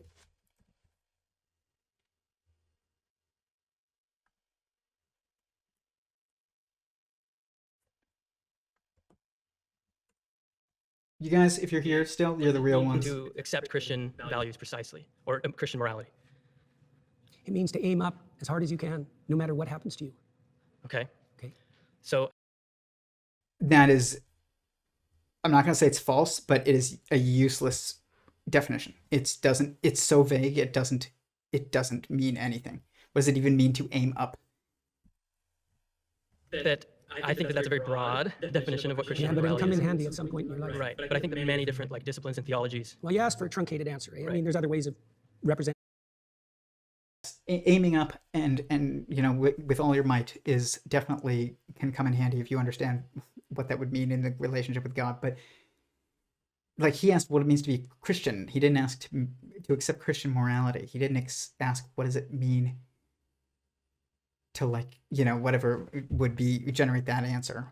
You know, what does it mean to strive for the ultimate? I guess I don't know what the question would be that would get that answer, but it's not a good answer. Yeah. Situation, but I wanted to give you something that was kind of foundational, brief. Yeah, that makes sense. It doesn't mean it's, you know, exhaustive. Yeah. I could say that it's not about being exhaustive. It's about being sufficient, and it's not sufficient. It's not defining. It's not specific. It needs to be specific in order to be defining, and it needs to be defining in order to be correct. And so you can say, well, that's just, you know, that's not an exhaustive definition, but it is true. It's like, what does it mean to accept Christian morals? Not be a Christian, but like accept Christian morals, to adhere to like pursue Christian morals. Now you have to look at Scripture, and it means you have to look at fundamentally what Jesus said as what is written and recorded about what he said in the Bible, and you have to believe that what he says about how we should act is the way that we should act. But because again, he's the definer of what it means to be Christian. But if you want to look even more, just look at the Christian Bible and the things that are said about how we should act. And there's lots of things. Women should cover their hair. Men should not cover their head in the church, which really means like don't be anonymous. And at least it means in part don't be anonymous. Like, show yourself. Look at like how men act when they're anonymous on Xbox Live and on Twitter, and you will see why that is a prescription. And there's many other things. But if you want to reduce it down even more, what it means to follow Christian morals, look to the 10 Commandments. And those commandments are even more like specific and foundational prescription of Christian morals, distillation of Christian morals in there, right there. At least to start. And then you can expand and look at like, okay, I should maybe cover my hair if I'm a woman. I should not be anonymous and if I'm a man. But then if you want to distill it even more, but still be completely like correct, to live according to Christian morals is to treat others how you would want you and your own to be treated. Why? Because Jesus, who is the definer of Christianity, belief in him as like the God's will incarnate, essentially, means like you should trust what he says. And he states that this is encompasses the entirety of the Bible, the entirety of the law. is in this one statement: to treat others the way that you would want to be treated, and the way that you would want your own to be treated. That came from him, and it seems to encompass everything when you actually try and apply it. It does seem to lead you to basically everything else. I'd say that's Christian morals in a single statement, but like you can't, that's not enough to tell you, that's enough to start to deduce the rest. It's not enough to describe everything that you do, because it doesn't actually tell you to do anything. It means that you have to put yourself in context in order to like use that. It's like, what does it mean to treat somebody the way that you would want to be treated, or want your own to be treated? I don't know. Think about, you come across somebody, picture them as your son or daughter, or your wife or husband. How would you want them to be treated in a specific interaction that you're engaging with them? That's whatever the answer is, that's the answer of how you should behave in that circumstance. But you have to deduce it. You have to put the effort in if you're going to start with just that. But if you want to do a little bit less effort, 10 Commandments. If you want to do even less mental effort, then you actually have to memorize a lot more. You have to like look at all the other things in there. But that's it. That's Christian morals, is you have to look at the scriptures and what Jesus said. That it's very simple, actually. It's not like you have to aim up. I'm not saying he's wrong. It's just that could be not Christian necessarily. Like you have to define what the, like where you get that information as being Christian, like specifically prescribed Christian morals.